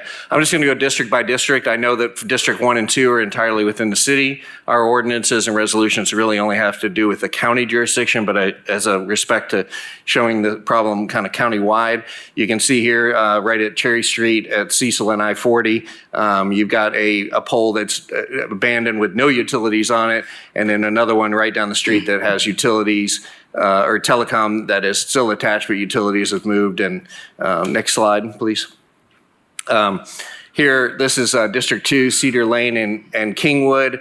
This is actually a picture just from the other day. You can see here the sort of half pole hanging up here where it's damaged, and the shredded pole here that is really hanging over the road. Again, utility power has removed and moved their utility or their services above, but the telecom still remains, and this is hanging over the road in a precarious spot. Next slide, please. District 3, this is Bob Gray Road and Sanders Road. Again, just the other day, there's several examples of this. One is here where you've got a double pole. Power has been moved, but the telecom remains. Here you've got a shredded pole. Again, telecom remains here. And then here you've got a pole that's been abandoned in the right-of-way that is just left there with additional cutoffs of other poles abandoned in the right-of-way just down the road. There's 3 different examples within about a 50-foot radius. Next slide, please. District 4, this is Wrights Ferry near Badgett Road. Here you can count about 40 poles from one end to the other, all the way up Wrights Ferry, where again, you've had a new pole, old pole is left behind. You have a new metal pole, and you've got the old pole here that's abandoned. This one has telecom, that one has a little bit of both, and you could take this whole stretch and see that. Next slide. District 5, Byington Beaver Ridge Road and Tervada Drive. This is in a neighborhood. This is an abandoned pole here with another abandoned pole there. I talked to this neighbor and this neighbor. Both have said that that's been there for about a year and a half, abandoned on the ground. And then right outside that neighborhood, you've got a incredibly damaged pole that's leaning over. Again, power's removed, but telecom remains. And then just down the road, Byington Beaver Ridge Road, you've got 3 poles. You've got a new pole and then 2 abandoned poles right next to each other in the right of way that are quite close to the road. Next slide, please. District 6, Elmview Drive and Sullivan Road. This is the current condition of that pole. As you can see, it's shredded and been hit, and telecom remains, and it's under quite a lot of attention. And poses a safety hazard. District 7. Next slide. Jefferson Oaks Drive. This is inside of a neighborhood that was sent to me by a constituent. Emory Road and Wynwood. Another one here. Telecom remains on a brand new metal pole. And Andersonville Bike and Hill Road. Again, same situation where it's not transferred over, and you have 2 in the right of way. Next slide. District. Go back one. If you can. Can you go back? You're going. Go back arrow. Just hit the back arrow on the keyboard. No? There we go. Okay, District 8. This is Washington Pike, right at just west of Ritta Elementary School. And this actually was, when I went out there to check this last week, it was in such a position that I talked to Mr. Snowden, and we called it in because it was a pretty immediate safety hazard. As you can see, it was leaning over the road, and we called it in, and it was the telecom was transferred over to this new pole within a day, but then the old pole was just pushed over and left into the side of the road, right in the right of way, where if somebody had run off, it would have been an impalement. And then right down the street, you can see there's another pole here, has no telecom on it, but it is tied up with a rope at the top. So it's split at the bottom, hanging almost, the bottom is sort of in right near on the edge of a very sharp road of Washington Pike. And then you've got it tied up with like a shoelace up there, ready to fall. Next slide, District 9. This is Commissioner Daley, Smallman Road, Newman Springs. I don't think I've ever seen a conglomeration like this where you had a double pole here, an abandoned pole here. You can see it on this side. Telecom is under quite a lot of stress. Another one here, another one here, another one here, another one here, and another one there, and keep going around the corner. Again, all the utilities, the power has been moved, but the telecom remains. And then go forward, if you would. Next slide, please. And then there's a question that came up about who was going to deem it to be unsafe. Was it the pole owner themselves, or was it our codes department within Engineering and Public Works? And this is an example of why I feel that our Engineering and Public Works, who maintains our right-of-way, should be the body that determines when something is unsafe. This is an example. It is Harvey Road near Amberglades, District 5. And this was a power utility pole. In 2020, Engineering and Public Works noticed that there was under significant amount of stress and tension, and called it in. The pole owner is LCUB. They contacted LCUB and said, we feel like this is a safety issue. LCUB reported back that they did not see it as a safety issue, and thank you very much. And days later, the pole snapped. The road had to be closed, neighborhoods lost power, and all the systems had to be transferred to a new pole. So again, I think that it's our right of way that we maintain the safety of, and our right of way that should be inspected by our codes department. Next slide, please. And I also just wanted to kind of show you that every slide I've shown you is something that I've gathered within the last 6 months, but just within the last few days. This is, what is that date? 2/9/24. I saw this in the Carnes Facebook page where a car had run off, hit an old abandoned pole. There was another pole here and another abandoned pole here. Wires on the road. The road had to be shut down. So just a real life example of kind of where we are today and why double poles in our road right-of-ways are both a safety hazard and something that should be addressed. And then last slide, please. Thank you. You can just leave it on that slide if you will. Again, this is just a conglomeration of the things that you will see all over your district, and once you begin to see them, you can't unsee them. I think that this is an issue that we can begin to address with the ordinance that is a more timely public safety matter with a clock that does have penalties if not appropriately taken care of for our citizens. I think the resolution is a good compromise to be able to say to our utility companies and our telecom companies, we need your help with this and we want you to begin working on it, and we want to meet with you quarterly and start addressing these issues one-on-one. So with that, happy to hear any comments or answer any discussion items. Thank you, Madam Chair. All right. Mr. Allen, you're recognized.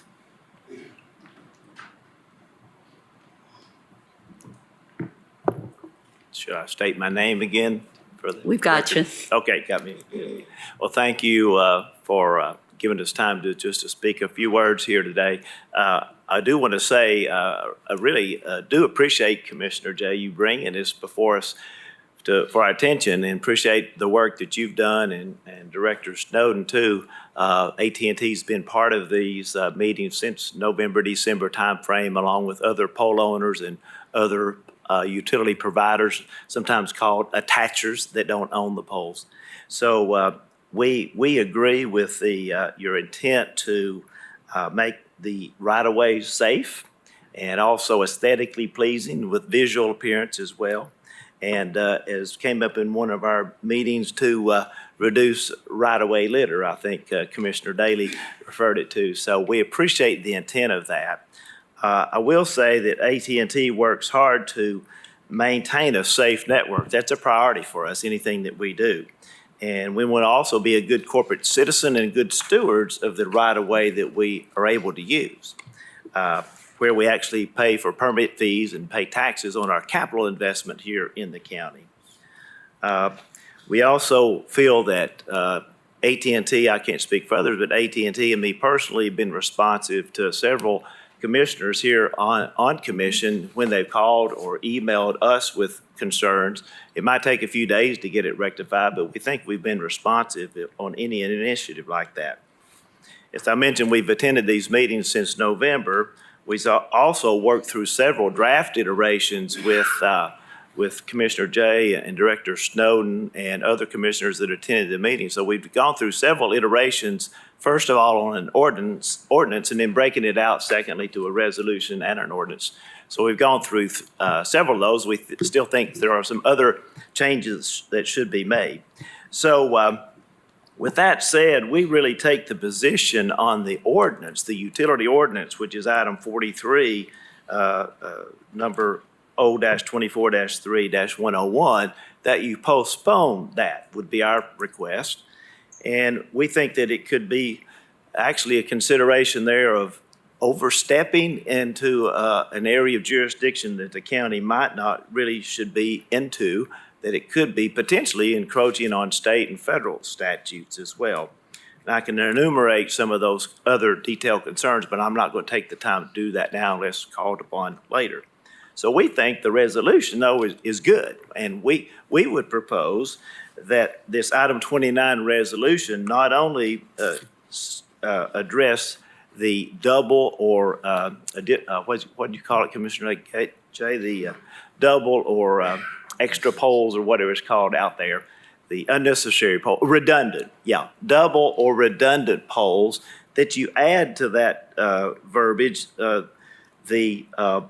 verbiage of the you can call it, I guess you would say, the damaged or dangerous poles, so that the resolution covers any kind of pole issue that you might consider dangerous or aesthetically not pleasing or whatever with the double or redundant poles. And we think if you do that, then go ahead and do that, make it go for a year, evaluate it in 2025, and then see if there really needs to be an ordinance, because I think you're already calling on 4 different quarterly meetings, which we could work through that for sure, and we would be very open to that. So again, we think that it's imperative that the county work together with all the pole owners and telecom providers, because we have such a growing county. We all need power requirements from LCUB and KUB. And we all, as we well know, need broadband everywhere. And our friends at KUB and LCUB are also now in that business, along with Charter, Comcast, WOW, and many others too. So there's several folks in this mix. It's interesting that there are pole owners and pole or utility providers. And the key thing there is coordination. So it's a very complex situation when you do have to move a pole or move attachments from one to the other, because several are involved in that process, and it has to be done in serial manner, in a synchronous fashion to do that. So we're already, as information, all the pole owners in Knox County and all the telecom providers are part of a cooperative database. The acronym is NGINS, but it stands for the National Joint Utility Notification System. And so actually the county can participate in that too. And they can see all the tickets that go back and forth between all these groups that we've already mentioned of who needs to go next, what needs to be done, has some timeframes associated with that. So it's a self-governing system that we already have in place that does that. So with that said, we, again, appreciate the intent, Commissioner Jay and others on the commission, for wanting to do this. It is important. We don't take it lightly at all. It does take time, and it takes a whole lot of folks working, and we look forward to being part of the resolution that thinks that the resolution takes place over the utility ordinance. So thank you for your time, and I can answer questions now or later, whatever the case may be. If you could, if you just stand by, please. Commissioner Durrett. Thank you, Madam Chair. Due to my current employment with a pole attacher, I will be recusing myself for this item, number 29, and the utility ordinance item, number 41. Thank you, Commissioner. Pardon me, not 41, 43. All right. Commissioner Schoonmaker. Thank you, Madam Chair. Commissioner Jay, on the ordinance 101, page 2, where you have the 7th whereas, what is the reference to their plants? Tell me again the page number. It's page 2, it's the 7th whereas, and it starts the purpose of this ordinance, and then the second sentence says their plants. What does that mean in this ordinance?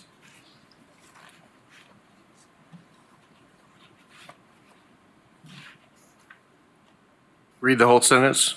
I'm just trying to find it here. Okay, whereas the purpose of this ordinance is to require utilities that use Knox County roads and right-of-ways to promptly remove their plants, comma, cable lines, comma, equipment. Mr. Snowden, I believe that is a sort of a jargon term for something to do with the telecom lines. Yeah, that's, and I'm sure Mr. Hill can speak, it's a synonym for their facilities that they'll, I mean, it's kind of just another way of saying the utility facilities.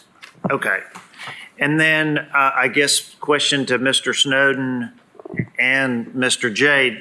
I know the state of Tennessee regulates the utilities in the state. So is there anything that in Title 65 of Tennessee Code Annotated that we would be going against if either the resolution or the ordinance was adopted?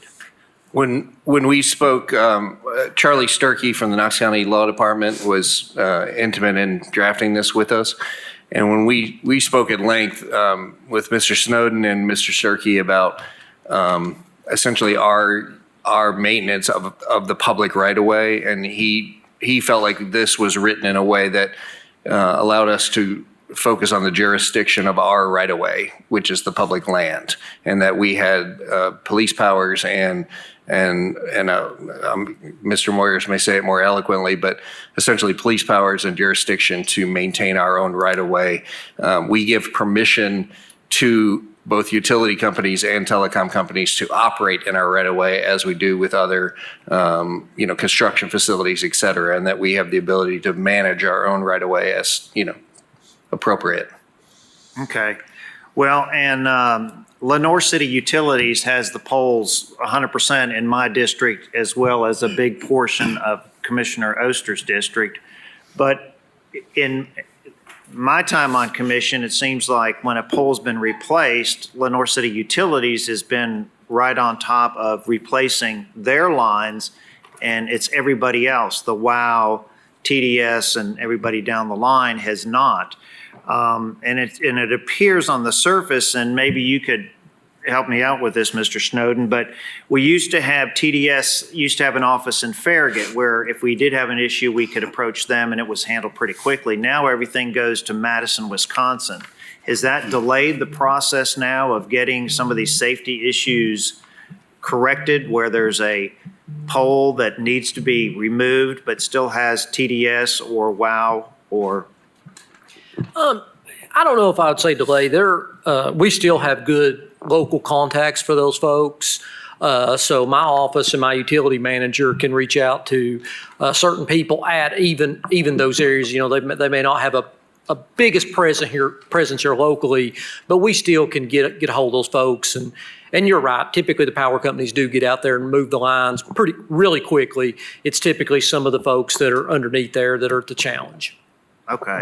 And then I just wanted to follow up and say that in my limited exposure, when AT&T was identified as the person that needed to remove their stuff, whenever I contacted Mr. Hill, they were on top of it right away. So I just want to say I appreciate what your company has done for my limited exposure and getting some of those things addressed. Thank you. Commissioner Oster? Thank you, Madam Chair. I've got maybe a question for Mr. Hill and for Mr. Snowden, and then Commissioner Jay. So I got a little too familiar with utility poles and everything during the tornadoes in my district. And LCUB was great to work with because we had some poles that were dangerous at that point. And after the tornadoes and we kind of took a breath, we were able to get those down. And I've had a great working relationship with them. I think they've been rather concerned about this also. And so I guess you made the comment, you guys Telecom has an agreement with the utility companies, correct? You guys already have an agreement that it kind of works down like you said. Okay. And that's where you kind of feel like the ordinance may kind of step on your guys' toes for what you guys have already got in place. Is that? Right. Well, so two things. We all participate in that system. I'll just call it engines for short, NJUNS. We participate in that. So that's a process by which we all work together and everybody can see exactly what's going on with any given pole at any given time. And again, the county, if they chose to, can also be a members of that system and see the same things and kind of monitor that. We also have formal private contracts we call joint user agreements with KUB and LCUB, anybody else that we attach to that owns a pole. And so in that agreement, there are all kinds of verbiage there that regulate how we work, but it also talks about fees that we pay them to attach to their poles, fees they pay us to attach to our poles, and at the end of the year, we kind of do an accounting, settle up on who pays who what, because we're all attaching to each other's. There is a clause in here, I'll go ahead and address that. There's a portion of the utility ordinance that says that they would like for us to potentially disclose what those agreements are and timelines. And that's one of those portions where we think it's overstepping because that's a private agreement between KUB and AT&T, between AT&T and LCB. if those are disclosed in a public environment, those are exposed publicly for Public Records Acts, and there's things that us and maybe Comcast and WOW and others don't want disclosed. So that's another area where we're talking about maybe getting into those agreements, so it complicates that. We welcome participation in the engines deal. We welcome cooperation in meetings and better communication. You would think, we're talking about communication. So better communication. So Okay. hopefully, does that help? It does. And so let me make sure that I understand it. There are, let's say you've got Comcast, WOW, AT&T, and whoever else. Yeah, but a lot of others. But each one of you have a position on the poll, correct? Correct. That So is right. you have to take those down in Right. the order that they Right. go, correct? Right, and reattach, right. Right. So if we've got one that's not responding quick as AT&T or Comcast Right, does, right. then you guys really are kind of at a halt. True. However, LCUB or KUB can override that if that is in a dangerous location, correct? Right, so what typically, and I can't speak for exactly how that part works, but typically what happens, let's say there's an automobile wreck, a pole gets knocked down, and we go out there. And KUB, let's say, owns the pole. They go ahead and erect a new pole, they move the power. Then what we have to do is exactly right what you just said. Whoever's next in the line on the communications, whether it's Comcast, WOW, whoever, they go first, then the next one down, then we happen to be the last to go, or in TDS case, TDS out there, or Frontier. Frontier's, the telephone company and that part of Powell. So we are always the ones that go last. So we do have to go in order. So that's what does take time, because you have to coordinate that, and all that's done through the engine system. Okay. Exactly. Okay. So Perfect. if that helps. It's perfect. Thank you. Director Snowden, I got a couple things for you. How many times this year have you gotten calls in your department for the polls, for a dangerous poll? They're not very often, Commissioner. I would say we probably receive just a couple a year. And for the most part, the ones we receive when we speak with the utility owner, they're extremely cooperative. That one location that Commissioner Jay showed was really the only time we've ever had an issue rise where there was a difference of opinion. Okay, thank you. So Commissioner Jay, I think what you're doing by cleaning it up is awesome. I really do. My fear is we are kind of getting into a situation with utility companies where I think there is an ordinance could look like a little bit of an overstep for me. That's the way that I'm seeing it. But two, I'm trying to decide how we're going to add this on top of everything else that EPW is doing. Because I know just for my district, I probably talk to this man 9 times a week. And as far as trash that we've got, people dumping trash places that they shouldn't, to any other issues that I'm calling him about. So I guess I'm trying to determine with his staff that he has right now, how, one, that's going to be effective for EPW. And for two, I have to wonder, and this is just my question, and Director Snowden or Commissioner Jay can take this. How is this, I feel like that probably Director Snowden over these years have made a really good relationship with the utility companies and probably telecom companies as well. And it almost kind of, to me, looks like it puts him in kind of that hammer position where now he still has to rely on these people to work together. So I guess that for that situation, it kind of makes me wonder how that's going to work. I mean, how are you seeing that work? I guess that's what I'm just trying to get my head around. Sure. Thank you, Commissioner Oster. I will say that we did speak about let's talk about the resources internally. They feel like they have the resources internally to do this now with the current personnel. And again, the resolution focuses on working with them each quarter to say, here are major right-of-ways like Washington Pike, and we would like for you to address this area because we see XYZ poles. So I think, unless I'm incorrect, Mr. Snowden has said the capacity to do it is there now. I think that the real issue comes down to they're not doing it now. If there's an emergency storm, sure, everybody rushes in and does it. But if there's not an emergency, like major storm, power changes over really quickly and everyone else just goes, eh. They do. It's not revenue generating and they don't want to do it. And it's evident by the data that they showed me. Currently, between AT&T, KUB, and LCUB, there are 2,955 poles in the engine system awaiting telecom transfer and removal.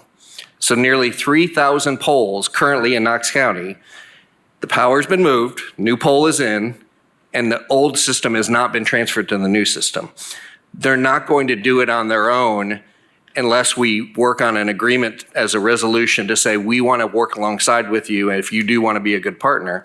And then I do agree, when we have a situation like a storm or a major accident, yes, everybody rushes in to help, but as evidenced by what you've seen, most of the time what happens is they rush in to help, the power gets transferred, everybody else ties things up or leaves it hanging, and then they walk away. And so if you can't tell me that all of these situations look really dangerous to your citizens, I would be really surprised. And I think that's the issue. The ordinance we have no ordinance now to say you have to address this for the safety of our citizens. And so when we got into this, we realized we do need a clock that says, yes, we have a dangerous situation. Everyone from the power companies down to every single one of those guys, you got to get on the clock. And you got to address this, because this is our current county right now where stuff is hanging over and laying over and getting ready to hurt somebody. We've got to put everybody on the clock and say, you've got to take care of this in a timely way, or we are going to fine you, or we are going to withhold permits if you don't take care of our situation. And so that's why we got into it and realized we don't have any stick, and clearly they're not doing it on their own. So let's split it up and focus on immediate safety, but also address the bigger issue. And the bigger issue is not going to go away unless we work on it. And I think that's, we can do that with the current capacity. And I understand it's not revenue generating. I understand it's not, new, but this problem is going to persist long into the future. And at the rate that we're growing as a community, I'm concerned if we don't start addressing it now and we don't deal with the immediate safety concerns, there's not going to be an incentive to do it down the road. Thank you. I appreciate that. And like I say, I appreciate the safety aspect, because I've called and had to have some poles removed and they've done it, but because it was an emergency situation. So on the fines, on the ordinance with the fines, will that go to whoever we determine is still on that pole? Let's say it's AT&T and WOW, then, or will this be utility companies included? It will be the pole owner. It will be the pole owner. And I will say that each pole owner has an agreement with the telecom, and they have actually provided those agreements to us to Mr. Snowden's team. And most of them have an enforcement mechanism where they have their own penalties and enforcement in place. They just don't enforce it. So they have in their own agreements with the utility company or with the telecom companies, you got to do X, Y, Z in a certain time frame, but they just don't enforce it. Okay. And so it's sort of, I get it. It's growing. We have a lot of stuff going on. They're putting in new stuff. There's new houses every day. This is not the sexiest, coolest, most revenue generating stuff. This is the trash that's been kind of left over. And until we address cleaning it up, it's just not going to happen. Okay. All right. Thank you. Can I ask one more question just to Mr. Snowden, Madam Chair? Mr. Snowden, when we first addressed, I just want to, you honed in on the immediate safety ordinance, and can you talk a little bit about your role, your team's role in maintaining the right of way, as it, and why this? You sort of honed in on, we really need something to maintain our right of way, and then the rest is a much bigger issue. Yeah, and for me, public safety is always my biggest thing. That's what we want to do. We want to maintain as safe as roads as possible. And, one of the things that we all know in our community is our roads have no shoulders. I mean, they just don't. And that's a problem. And we're hopefully going to try to modernize those as part of the advanced Knox process. But, if you run off the road in Knox County, there's a good chance you're going to get hurt. I mean, there just is, and that's unfortunate. We're trying to do things with that. But some of the things that we could do to improve that is reduce obstructions in the right-of-way. National averages show that about 50% of all the fatalities are roadway departures. Somebody's run off the road and they've hit an obstruction in the right-of-way. So from my perspective, I think that would be the benefit here, is to eliminate, if you got 2 or 3 poles out there, if you could eliminate those or 1 or 2 of those, then from my perspective, that's what I would see as the primary public benefit here that I spoke to Commissioner Jay about. So. Commissioner Frazier. Thank you, Madam Chair.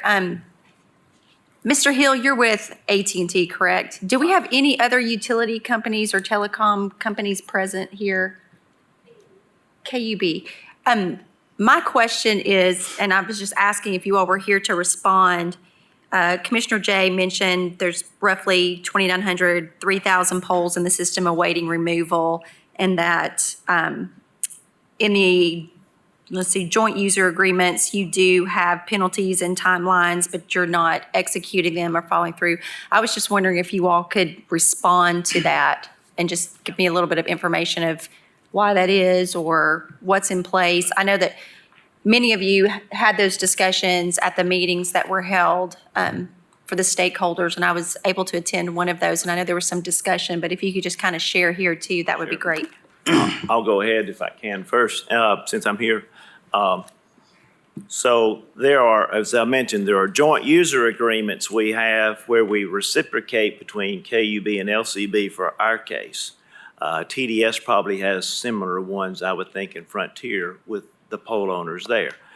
We have structure access agreements with people like Comcast, Charter, WOW, Verizon, Zayo, Windstream, Iris Networks, to say the least, and we're working on structure access agreements for the new broadband entities of LCB and KUB. So you've got 2 types of agreements that are out there. And to make a matter of the record, AT&T has not submitted our agreements to Director Snowden because we think that's proprietary information. We didn't want it disclosed for public record. So there are procedures within there because there are agreements and timelines like you mentioned, but that's a contractual agreement between our company and the company we have the agreements with, whether it be joint user or structure access. It's not an agreement with the county or municipality within the region that we serve. Mm-hmm. So that's a point there. Now, the number of attachments you mentioned, Commissioner Jay, I'd have to go back and get the details of that if there's 2,900 kind of pending. Well, there's a lot of things that are pending in that database. I think a good starting point for the resolution is let's take a factual let's do a factual analysis of what is existing today, whether it be damaged or dangerous or redundant or double. And those two, and we agree, let's take care of the safety issues tomorrow. I mean, let's start at 8 a.m., 7:30 for some of our crews. 7:30 tomorrow, getting anything that's dangerous out of the right of way. Totally agree with that. So I have that point, but then let me also address Commissioner Oster with the penalties, I think, that are now in the utility ordinance are not monetary, but they're other type of penalties. Like they said, Commissioner Jay, I think he stated it could be revoking our permits or stop giving us permits. And that's one of those areas where we really, really, really think that's overstepping the bounds and getting into state and federal statutes. And quickly, just to respond to, I guess, and you hit on this, but the timeliness of the response, even though there are those joint user agreements, it was stated that there's an illusion that you just don't follow through or you just don't do it. I guess that's, if you would respond to that. Well, I think the term was mentioned, they don't care. We care. But there are a lot of things to do. So It's not that we don't care, but we do have priorities, but there are a lot of things we have to do in a coordinated fashion. So there's a mechanism there. We have time commitments. It might seem to the people outside looking in that we're not doing anything on it, but we're actually doing a lot. And So my question, I guess, is I'm trying to figure out, if Yeah. you're not doing it now, how will this make you do it? Well, I mean, what, if it's not timely we're in your going to current continue. processes? Yeah, we're going to continue with our current method of operation to do what we feel needs to be done for safety reasons, for new orders, for repair, and for cleanup items too. So they're all important to us. We're going to continue working hard like we always have for our customers and for the areas that we serve. I think the resolution and what it would put forth would be an additional, maybe communications vehicle to let us communicate with Knox County. If the city of Knox is welcome to participate if they wanted to as well, so that we do communicate as a group, an entity with the folks to tell them what we're doing. So I don't think there's anything wrong with that communication part. I just think hesitant on the ordinance that would invoke penalties in terms of the penalties being non-monetary, but actual revoking of permits and things like that. So, and also putting extraordinary requirements on top of what is already in our contractual agreements with the partners we have. Okay. So. Did their representative from KUB, did you want to respond? Good evening, Commissioners. Erin Gill. I'm here with KUB. We're at 445 Gay Street. I was not prepared to speak, so if you mind, I'll just focus on kind of the questions that you asked and provide some perspective in terms of scale and the relative number of that roughly 3,000 pole number. The majority of those, if I followed the math correctly, are likely associated with KUB in some way. We have across our system 120,000 poles. We maintain close to 6,000 miles of electric line, so you can imagine that we have a lot of poles around. We also have, as has been alluded to, a robust infrastructure maintenance program that does mean that we are replacing poles very regularly, and we work with 7 attachers across our system. So that engine system that Mr. Hill spoke to is a very important part of our work order process, in which we put the pole, the attachers then move down their list, and then we will go and pick up the pole at the end of the process. And what's the turnaround of that? I'm sorry, I didn't mean to interrupt you, but by the time it gets into the system, when it gets into engine, what's the turnaround time to get those poles? Yeah, so, addressed? and this is where, we recognized in 2021 that we did have too much of a pending backlog of those poles that we call them like ready to pull. Yeah. And so since 2021, we have reduced that backlog by over 40% and have a commitment to continue to work much more expeditiously to pull those poles once the next to go notice has come back to us that the pole is ready to pull. So we recognize that backlog. We've pulled over 2,000 poles just in the last few years as a result of trying to focus on that intention, and would continue to do so. And as has been alluded to, the resolution of meeting quarterly to not only report back to the county, but talk amongst the utility providers to coordinate and make sure that we're staying on top of that intention is something that we are happy to participate in. Thank you for your comments. Did you have something to say? Yes, Madam Chair, thank you. I did want to kind of clarify one thing, because obviously these are great partners of ours. We've always wanted to work with them, and I feel like always have. In regard to the safety, I think it talks in the ordinance that they have 7 days to remediate the immediate safety concern. So it's not that we would not be asking for them to relocate everything onto that new pole just to remediate that safety concern. If the pole's splintered and potentially out in the road, as long as they set a new pole and move the facilities and remove that immediate public hazard, that clock would be stopped. So I did want to just clarify that, because that is something that these folks were concerned about, and we were as well. We do not want to set an unrealistic expectation.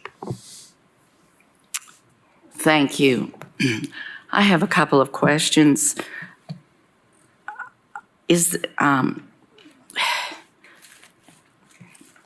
Perhaps this would be better for Ms. Gill or Mr. Hill. Is there a process when a new pole is installed. For example, I think it's Wrights Ferry you pointed out that had new poles basically all the way down. Yes. Old poles and were still sitting there. Yeah, 8 years. 8 years. I know, because I drove it for 10. Is there a process in place when a new pole by the pole owner is put up that there is a follow-up on getting back to pull the old pole? I mean, how does that work? In theory, our answers would be similar.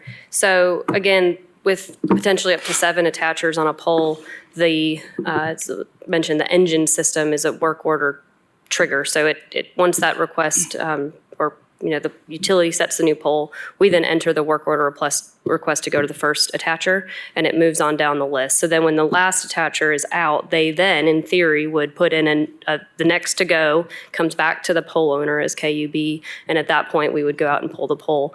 As I mentioned in response to Commissioner Frazier, we did recognize that we were getting a little long in coming back to pull those poles. The other issue that does sometimes happen is if that engine's ticket isn't entered because the attacher doesn't enter it, then that would, of course, we would get no flag to go back out and pull that pole. And I think that is part of the motivation behind wanting to have this quarterly coordination so that we don't miss progress that has been made simply because the tech in the field did not enter things properly or perhaps created a new ticket where the old ticket really ought to have been utilized. Is that a fair assessment, Ellen? All right, and I did hear you acknowledge that that clearly there must be a breakdown somewhere, because it would seem unreasonable for when a new pole is put up for an old pole to sit there for years.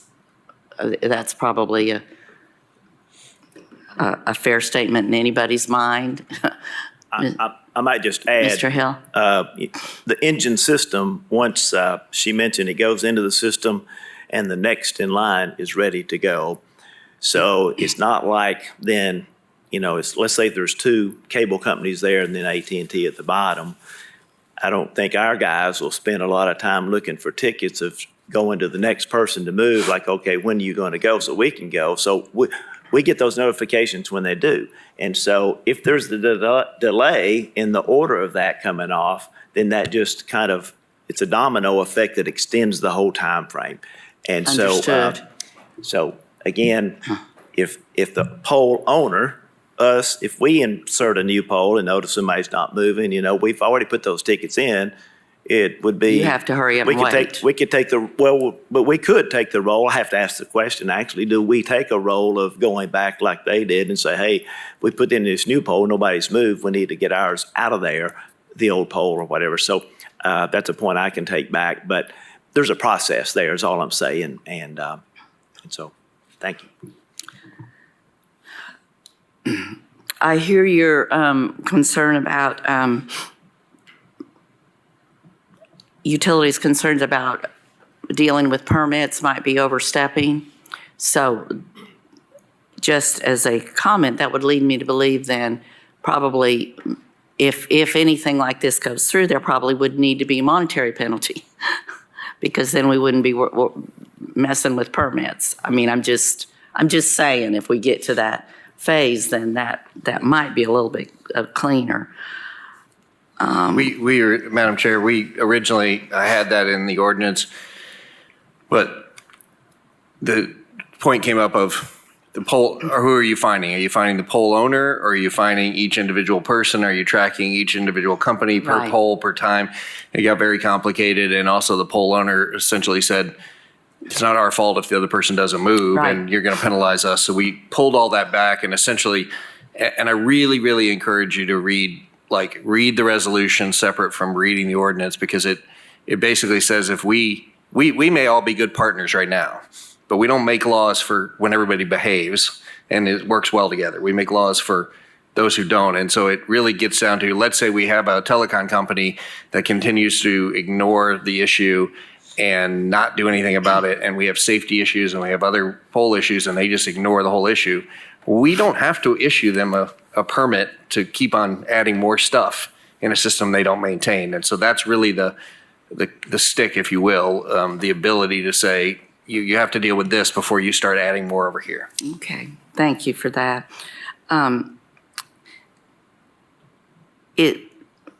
Whoever can answer this, is there any type of statistic that can be run through this engine process that identifies the highest percentage per number of polls? Who's the violator? There's got to be, because I do believe that AT&T, I believe that most people do try to work in good faith. I totally understand that you cannot do anything until the person above you takes care of their business. So where's the breakdown here? So to answer your question, I would assume, I don't know, I'm not an engines expert by no means, but I would assume there are several reports that can be run through the engine system. We both have experts on both sides. Anybody that does in this business has people that are very familiar with the system and can run a lot of data. I think that's part of what we could do in these quarterly meetings, that we could address that and have some more factual data to know what we're talking about. I do appreciate the photos, and that is very evident of some what I would call dangerous situations there and need to be remedied. But there's other things we need to consider. So let's start with the real data and let's move forward and let's track our progress like Aaron showed what KUB's done. So I think it's a starting point where everybody communicates.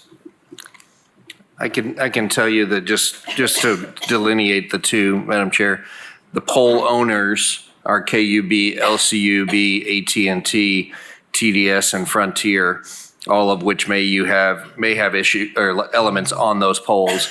The telecom companies that are not poll owners that are attachers also include WOW, Spectrum, and Comcast. All right. So you've got 8 people that could be attaching to a poll, but 5 that actually own polls. Thank you. I would be very interested, and I don't know who the appropriate person is to ask, Mr. Snowden, perhaps you could give some guidance into trying to identify who the biggest violator is. And I mean that according to their total percentage of polls. I'm not talking about just a numbers kind of thing, because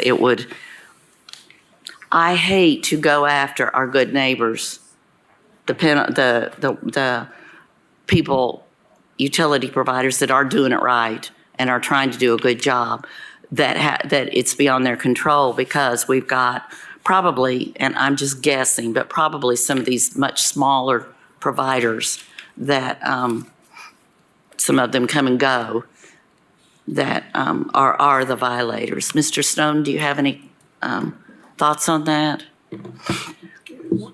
Not necessarily. We're kind of new. We've actually trying to get an account with the engine system, because that is more kind of the utility platform, but we're trying to get into that data and look and see. But right now, Madam Chair, unfortunately, I just wouldn't have a real good answer for that.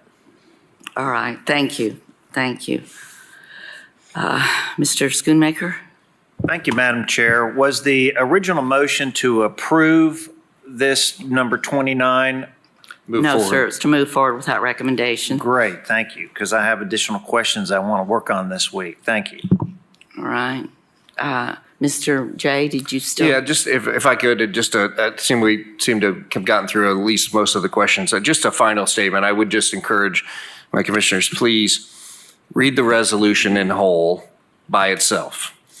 It will show that we are trying to set up a quarterly partnership.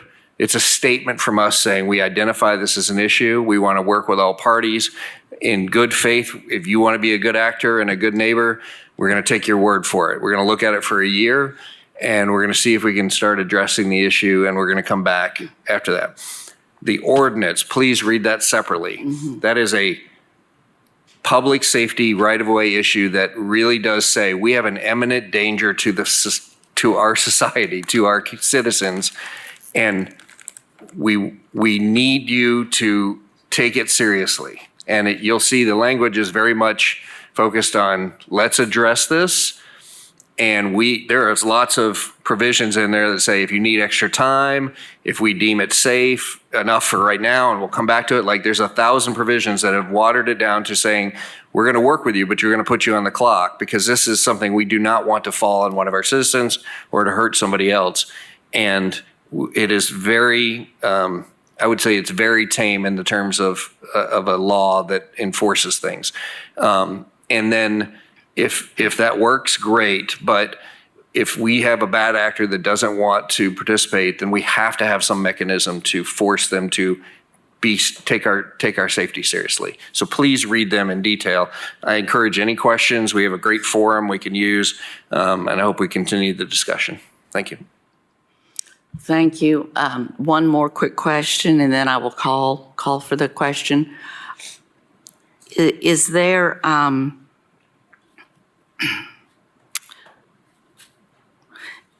outside of immediate danger, are there any other provisions currently written where the pole owner can go ahead and detach other providers that are using the pole? As of now, as I understand it, that's not allowed to do that. We sure are not going to touch electric facilities, I can guarantee you that. But as far as them moving ours, typically it's either us or our contractor or the other companies, the attachers or their subcontractor that are supposed to move it because we have working customers on those lines, many of which are highly critical, some of those being 911, public safety. All right, I understand. So there's service level agreements we have with customers, so we can't just let anybody move our facilities over. So. All right. I do want to say just one thing in parting comment was we do want to be part of the solution. Again, we appreciate bringing this to our attention collectively, Commissioner Jay and Director Snowden. I think it's a worthwhile discussion for sure. Many counties have what they call a broadband committee that have worked on getting more broadband to others areas.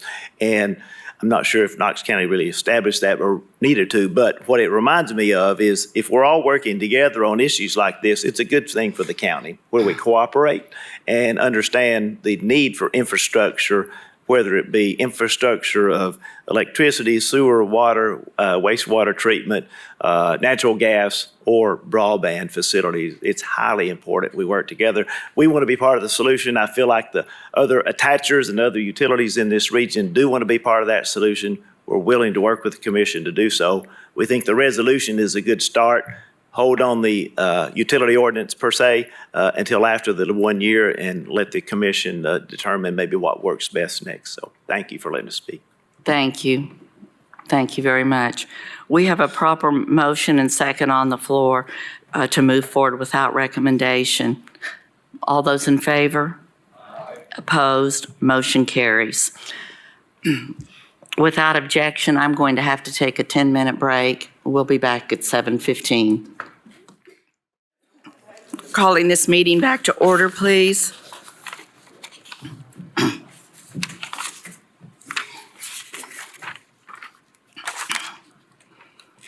Thank you. The next item, which is out of order, will be item 43. And it's ordinance O-24-3-101, amending the Knox County Code, Chapter 66, Utilities, by adding a new section 66-2 to provide for the removal of inactive, broken, or replaced utility poles. This amends Knox County Code, Chapter 66, Article 1, establishing Section 66-2 previously reserved. This is on first reading. Motion to move forward without recommendation. We have a motion by Jay, a second by Ward to move forward without recommendation. Is there any discussion? Seeing none, all those in favor? Aye. Opposed? Motion carries. Madam Chair, I just want to make sure Yes. the clerk kept me as a recusal. Thank you. Thank you. Thank you, Commissioner Durrett. All right, item 32. Okay. Correct.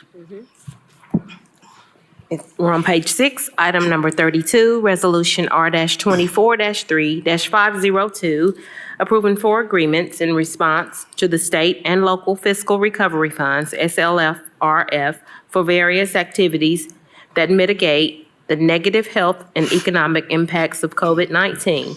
YWCA, $250,000. Centro Hispano de East Tennessee, $100,000. Seed Incorporated, $150,000. And Carnes Fire Department, $420,000, federally funded through Treasury SLFRF program. Thank you. Do I have a motion on this item? Second. Motion by Frazier, second by Oster to move forward. Or without recommendation. Without recommendation. Thank you. Is there any discussion on this? Commissioner Jay? Thank you, Madam Chair. I posted on the forum to pull this item, and again, as I stated on the forum, I just was curious of what this is, and it outlines a bunch of COVID mitigation, but these seem to be all capital projects, and so it doesn't quite make sense to me. And I'm also curious as to why we're funding a capital project for a training tower when we already funded a regional training facility last year. Thank you. Please introduce yourself. Jenny Holden, Knox County Grants and Community Development. Commissioner, I agree, this is a little confusing on the COVID part of things. So this is ARPA funding, and if you all may remember, back in 2021, we brought our ARPA plan before you, and as part of that plan, there was $2.5 million in grants for nonprofit organizations. So the Y, Centro, and Seed all fall under that $2.5 million. And how ARPA works is we can look at the negative economic impacts on these organizations. So we have that $2.5 million program where nonprofits can apply to the county where their revenue was reduced, and then we're able to help them move projects forward that they may not have been able to because they lost so much revenue during the pandemic. Now, on the fire side, in that same plan, we have $2 million set aside for fire and rescue agencies that serve out in Knox County. The Fire and Technical Rescue Committee at our last meeting, they approved their recommendation for the best use of those funds. Their recommendation went to the mayor, and now we are working on the contracts and the procurement side of those projects. You'll see more of these agreements come before you over the next few months. This project for Carnes happens to be construction-based, so it's going to take a little bit longer. We wanted to go ahead and get that one on as soon as possible just to make sure that we met the deadline by the Treasury. Okay, it helps me with the context of where the funding comes from. Does anybody want to speak to? Sorry, let me finish that thought. We had discussed previously in Fire and Technical Rescue about funding a multi-use training facility, but that has never been approved, and we have not approved funding to pay for that. Rural Metro actually has decided that that location is cost prohibitive, and they are not planning on moving forward with a training facility there at the industrial park.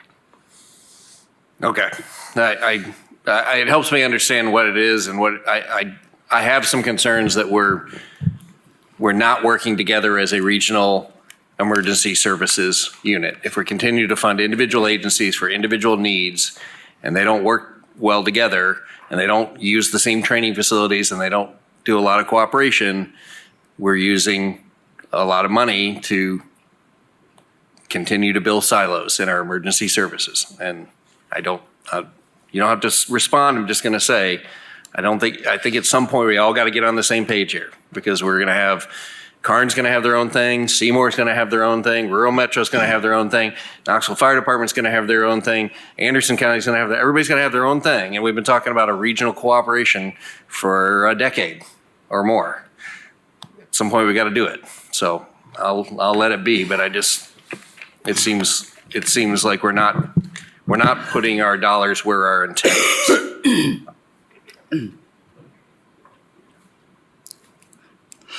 Commissioner Schoonmaker. Thank you, Madam Chair. Was Rural Metro part of the disbursement of funds? But we do have approved, the Fire Technical Rescue Committee did recommend that we replace one of their engines. Yes, sir. So is it more than 420,000? Yes, sir, it is. Okay. Thank you. And just to clarify, I do believe I heard you say that this was a recommendation out of the Fire Technical and Rescue Partnership or committee, Yes. which includes, I believe, all of our fire and rescue people in our county. Is that correct? Yes, every chief that serves out in the county is represented there on the Fire and Technical Rescue Committee, along with Commissioner Daly, several county folks. But the chiefs came together, made these decisions on how we should best allocate that $2 million. They agreed, it's a unanimous agreement on forwarding that recommendation on to Mayor Jacobs. And now once that was approved from the mayor's office, those individual contracts and agreements will come before you all, this one tonight, and then we'll have several more over the next couple of months. Thank you. You're welcome. Any other comments? We have a Commissioner Daly.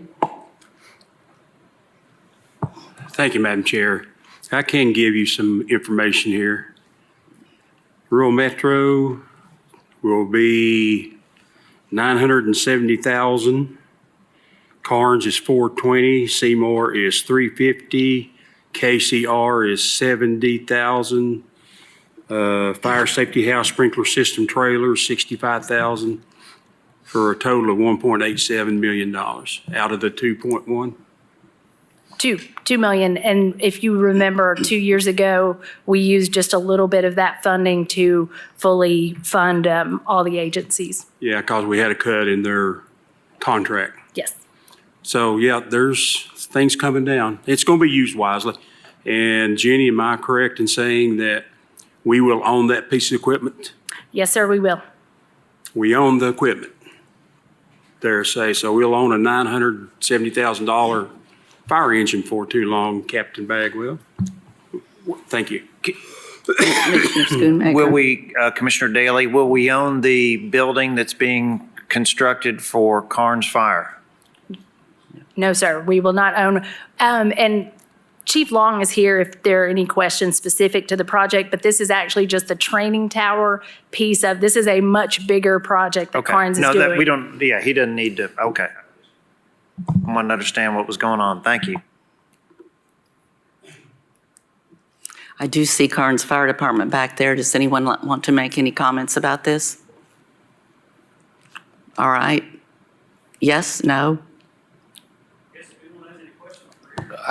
I'll ask the question then. Can you help us understand why you're building a specific tower for your department where we're not working on a cooperative facility or using it like a KPD tower or other facilities that are existing today? Sure. Chairman Hill, do I need to supposed to state my name? Yes, please. My name's Darren Long. And your position, please? Yes, ma'am. My name's Darren Long. I'm the Chief Carnes Fire Department, Knox County resident, 3224 Meadow Run Lane. I guess that's a bigger question for County Commission also, sir. We do work collaboratively. I think one of the biggest things that we've been able to do is put together this Fire and Technical Rescue Task Force. We meet on an odd schedule sometimes. Sometimes it's every month, sometimes it's every 2 months. I think that we are, we've come closer together. We've built relationships. We've been able to define some of the needs across the county. But the county fire service is not funded by Knox County. We do receive certain funds from the county. I answer emails. Commissioner Hill saw an email that I sent to a resident in the Carnes community this last week asking about our funding sources. And I did, out of respect, I paid respect to Knox County for the contributions that the county is increasing to provide for fire and technical rescue service. But currently, to be able to train across Knox County, we would have to provide coverage, whether it be Carnes' area, Rural Metro's area, Seymour's area, any of the fire districts, you're going to have to provide back coverage. So if we had a training facility that was discussed in East Bridge Industrial Park, who's covering Carnes? Who's covering Seymour? We've got a backfill. And right now and currently, that's almost cost prohibitive. You're talking multiple training centers across Knox County. To be able to still provide those emergency services. I can also tell you that your ISO rates and most of your homeowners insurance premiums that are based from ISO rates rather, takes into account the training centers, your actual training centers, training in the streets, training in the back of the fire station does not count towards those training centers for ISO points. And that is also an economic draw to Knox County. I get phone calls from help me out, the Knoxville Chamber, excuse me, on ISO rates. They want to know what you can do to improve. I can tell you when we dropped from a 7 to a 4 a few years ago, the chamber was ecstatic because the businesses that are moving into the communities, Westbridge Industrial Park, it helps lower their insurance rates, and it is a draw to Knox County. So there's multiple benefits. It's also firefighter safety. It's training new firefighters, and I can tell you that in the past few years, it's been a challenge. It's been a big challenge to maintain personnel in many organizations. I talked to fire chiefs across the state, and we're having to raise more young firefighters up in our fire stations, breed them as our own, and versus rely on others. So I think this is a huge benefit to Knox County. It's the first training center that I'm aware of. It is a 4-story training center. It is a masonry structure. It provides for technical rescue services. We're going to put our own dollars into the actual fire piece. You can't burn it inside of these structures. There's the NFPA, the National Fire Protection Association rules that govern what you can and can't do. So it'll be built under NFPA 1402 standards. And alongside it, we will put a Class A burn box to train firefighters. Currently we have some neighboring counties, Sevier County is one of them, that sometimes they have live fire trainings that we can go certify our firefighters in, but other times we're relying on traveling to Nashville or Bell Buckle, Tennessee, where the State Fire Academy is, to train our firefighters and actually certify them in live fire. So I do think this is a great benefit, and I appreciate your consideration. Thank you for the detail. I know that it's quite complicated when you get into it. Is there no interlocal agreement between the Knoxville Fire Department and any other agency? Because they do have a tower and a training facility right in the heart of our city. They do, sir. And so we years past, we worked with the city of Knoxville. We worked with the city of Knoxville Fire Department very well. As you know, everyone has their own risk departments. And so they don't let you play over there? Well, they extended the offer. We currently still maintain the MOU with the city of Knoxville, but they wanted full subrogation, and our attorneys and our insurance company said we cannot provide full subrogation. So we are not able to train at the city of Knoxville facility. But that's on our side, on our attorneys and our insurance company, not the city of Knoxville. We do appreciate all that they've done for us. Any other questions of Commissioner or Chief Long? Commissioner Daly? Thank you, Madam Chair. I'd be remiss if I didn't say this again, and hopefully I'll get to say it one more time in the 6 months. When this committee started, there was 4 800-pound gorillas in there. And now there's 0 gorillas in there. These guys are working together. They work with Jenny, they work with Perry, and they work with each other. And I am so tickled and so proud to be on this committee. Kind of compares to the Ag Committee, but it's a great committee. I think it's been wonderful just to see these 4 units, Rural, Seymour, Carnes, and the Rescue Squad come together as one unit. Now they're working as one unit. There's no, you're going to get this or you're not going to get this or any more of that. So Chief Long, I'm proud of the committee, and I think Jenny is doing a great job. We got Mr. Seymour back there, who's basically the emergency management leader now. We got one team member to go to for leadership. So things are looking up. It really is in Knox County as far as the fire and rescue goes. Thank you. Is there any other discussion? Thank you, Chief Long. May I add one thing? Sir. Mr. Daly, it's been an honor working with you also, sir. Seeing no other lights, motion to move forward without recommendation. All those in favor? Aye. Opposed? Motion carries. Yes. We're on page 7, item number 37, Resolution 801 is regarding the issuance of not to exceed $99,500,000 general obligation bonds of Knox County, Tennessee. Motion by Daly, second by Schoonmaker to move forward with no recommendation. Is there any discussion? Seeing none, all those in favor? Opposed?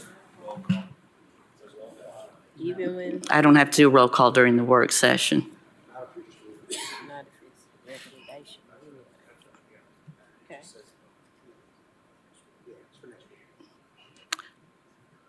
Is there any other discussion? Commissioner Schoonmaker? Did we already vote? I was trying to.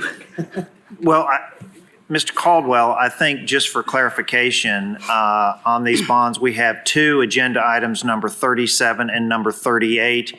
These are combined. We're not borrowing $200 million, and we're only borrowing $100 million basically.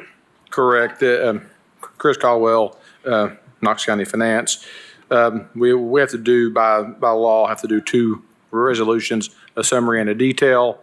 These are related to the vote that you all did back in June when you all approved the 2024 budget and the 24 capital plan, 5-year capital plan. It was the first year for that, so the 2024 plan. And those projects are what we're funding here. You will notice that in the 5-year capital plan, it was is 96.5 million. This amount takes into account that we plan on getting a bond premium of about 3 million. And so that's why that amount is more. But so when you get to this item next week, now you have clarification and you can just vote. And will you go to the bond market as soon as we vote next week? Or are you going to sit? Yeah, on this? ultimately what we'll have to do is you gotta advertise for a period of time. We'll have our ratings call.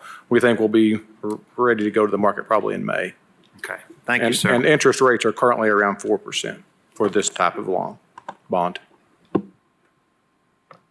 All right, seeing no other lights, all those in favor? Aye. Opposed? Motion carries. Next item.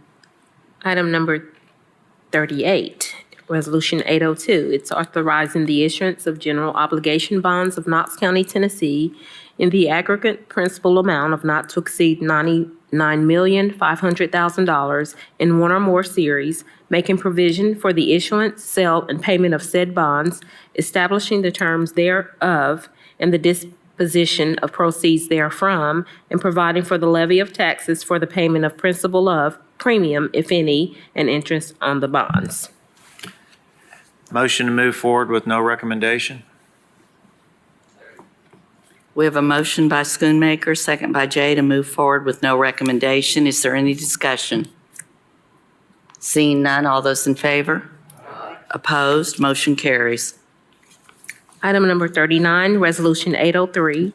It's regarding the transfer of the real property located at 514 Bernard Avenue to the Industrial Development Board of Knox County, of the County of Knox, Tennessee, in exchange for certain real property located at 0 Wheeler Street and 2325 Wheeler Street, and the execution and delivery of a memorandum of understanding in connection with the exchange and development of said real property. Motion to approve. Motion by Durrett, Second. second by Oster to approve. Motion to approve. Do we have any discussion? Commissioner Schoonmaker. Thank you, Madam Chair. Since this has basically been on our agenda for 9 months now, I thought we'd give the opportunity to explain what a good deal this is for Knox County and this partnership with Axle Logistics. So I don't know who wants to go first.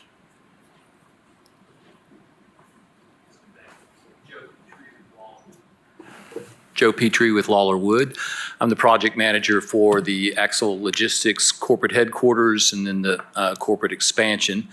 And you've supported Axle through the years with 2 pilots. Those incentives are going to produce up to 1,200 jobs in Knox County on Central Avenue. And what this does, it's been a pretty complex process to acquire land that is in close proximity to the corporate headquarters for parking. So the Bernard Street property is the property that Knox County currently owns. Currently, the sheriff's impound center. And the sheriff has been very gracious to work with us in coordinating a move, thus the exchange of property. So ultimately, we're acquiring property that we will exchange and then will be improved for the new impound center. And then Axle will end up with the old, or Wheeler Properties affiliated with Axle Logistics will end up with the Bernard Center property with some improvements by the county to present to in the exchange. And that will supply 400 parking spaces for our larger headquarters. We're doing everything we can in the community to acquire or lease parking spaces in that proximity so that we're not overstressing the neighborhood. This is about 3 blocks away. We'll handle security. The City of Knoxville is helping us with lighting and sidewalks. So ultimately, it'll be a clear path from this area all along Bernard Street to our headquarters. And both sites are comparable acreage? Comparable, but I'm not sure exactly. So they're close in acreage. They would have different values because of the location. Right. And then Knox County's going to remove the structures on its current property? That's correct. And then Axle is going to participate in providing new structures on the new property? Yes. Axle's total commitment is right at $3 million. Okay. Okay. And finance is good with this? And Hugh Holt is good with this? Thank you. Seeing no other lights? Oh, I apologize, Commissioner Durrett. That's okay. Thank you, Madam Chair. I just want to say it has been a long time coming. Glad this is finally on our agenda for this evening. And I want to personally thank you for everything that you do for the community, keeping the neighborhoods in mind when planning for expansion, and the things you do to give back, including helping with any kind of homelessness that's in the area and even getting involved in community service outlets. So I just want to say thank you for being good stewards of District 2, the City of Knoxville, and Knox County. Thank you. Any other comments? Seeing none, this is a motion to approve. All those in favor? Aye. Opposed? Motion carries. Okay. So, before we get to the zonings, Commissioner.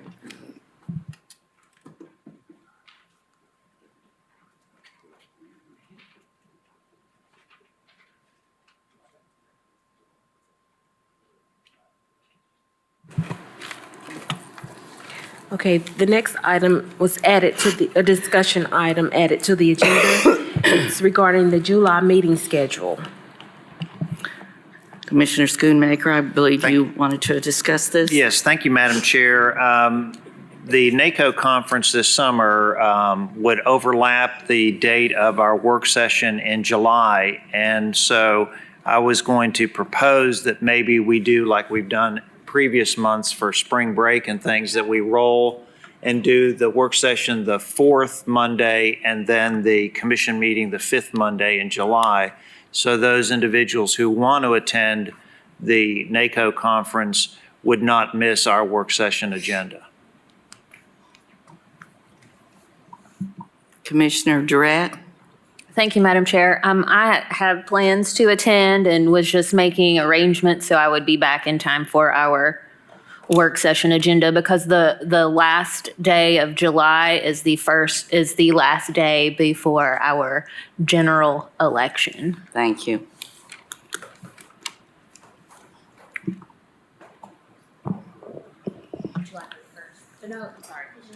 I'm sorry, I forgot. It'll be a few days, but it's the week of our Knox County close. General. Thank you. I was thinking it was still on a Tuesday. Commissioner Ward? I'll be out of the country. It's my wife's birthday. That's Sunday, and I'm taking her to Paris.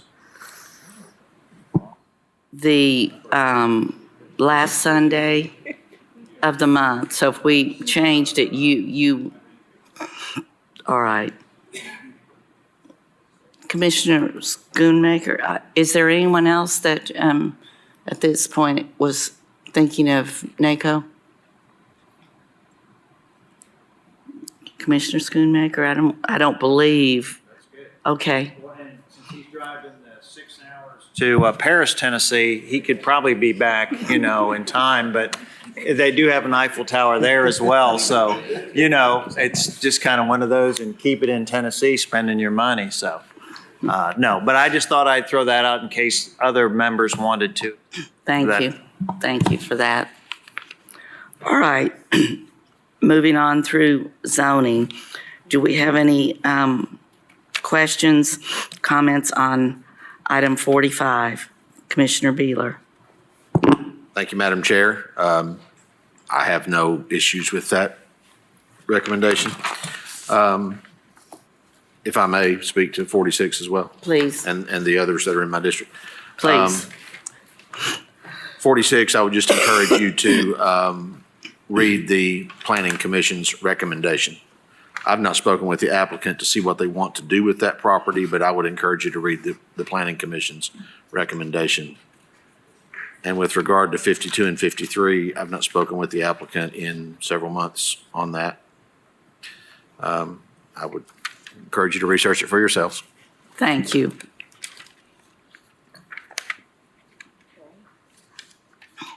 Item 47, that's in my district. Mr. Brenner, are you still here? I had no comments to make on this, but you were kind enough to show up tonight and shared with me you won't be here next week. Did you have anything that you wanted to say regarding your program? If you do, you need to come up to the podium, please, and state your name and county of record. Justin Briner. I live at the subject property, 1192 Black Road, and I just wanted to comment about some of the attachments on the case file. There's some comments from other, residents in the area. 100% of those comments are due to the wrong attachments being posted publicly on my case file. So nothing in those comments are related to the rezoning. Thank you. And I can actually confirm that and have talked to the folks, one of them for sure that submitted the comment. So Commissioner Daly. Thank you, Madam Chair. Mr. Brenner, you said you're not going to be here? I'll have a representative here. Okay, yeah, you got to have somebody here. Yes. Okay, thank you. Just making sure. Yep. Thank you, sir. All right. Commission 48 is the same item. 49, Commissioner Oster. Thank you, Madam Chair. If you don't mind, I'll just do all of mine too. All right. I don't, on that one, not really anything. Okay. 56 and 57, those are together. I'd venture to say that everybody's gotten emails on that. Can I ask a question about 56 and 57? If the developer has entered into some tentative agreements, is a way that could be posted with the agenda or on the commission forum so that the residents would actually understand what's getting ready to happen next week? Yeah, they actually do. It's been posted in their neighborhoods and also with their attorneys. They've shared what the agreements have been. Okay, So, but can you share them to us then? Sure. Can you get them to Drew to, Yeah, so we yeah, understand since yeah, we're getting I'm happy quite to. a volume of. yeah, yes, and we'll probably have a very big crowd Monday night. But that's good. And then 61 is just, he's deferring that until May for, I think it's more units per acre.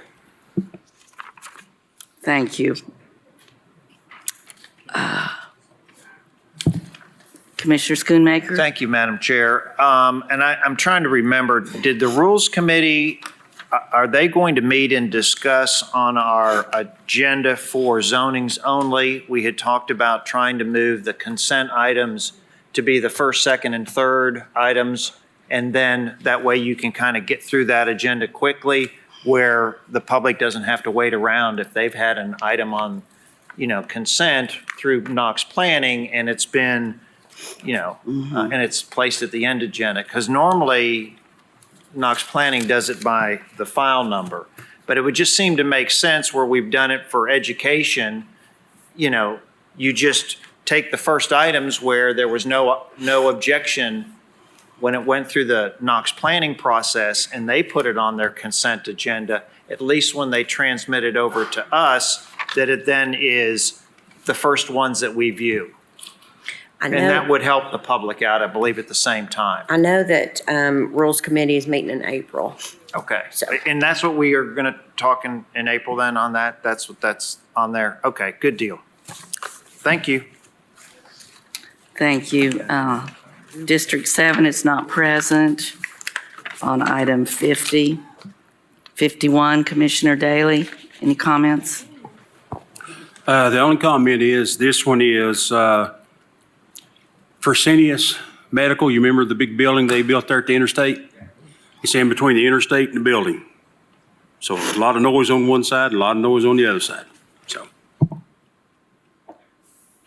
Thank you. Moving down to 54, Commissioner is not present. 55, Commissioner's not present. 58, I'm actually meeting with the parties involved this week. 59, Commissioner Beeler, did you address that one? Thank you on that one, Madam Chair. I was going to, but I don't actually have that applicant's contact, so I'm going to reach out to Ms. Brooks tomorrow morning to make sure that, this is Ms. Ward, correct? Yes. Yes, to make sure she gets contact. Drew, do you know if Ms. Ward has been contacted she wasn't here last month? I'm sorry? Mary Ward that was not here last month? Okay, I'll check with Ms. Brooks tomorrow. Thank you. Thank you. Item 60, I'm passing till next week. I believe that takes care of zoning. We have no zoning appeals. We have no amendments in other business. Just a reminder, Thursday here at 2 o'clock, we have the comprehensive plan workshop. As you'll recall from memo from Director Moyers, we are going to be allowing public comments in that. So just please try very hard to be here. This is important for all of us. Having said that, is there any other business to bring before this body? Seeing nothing, we are adjourned.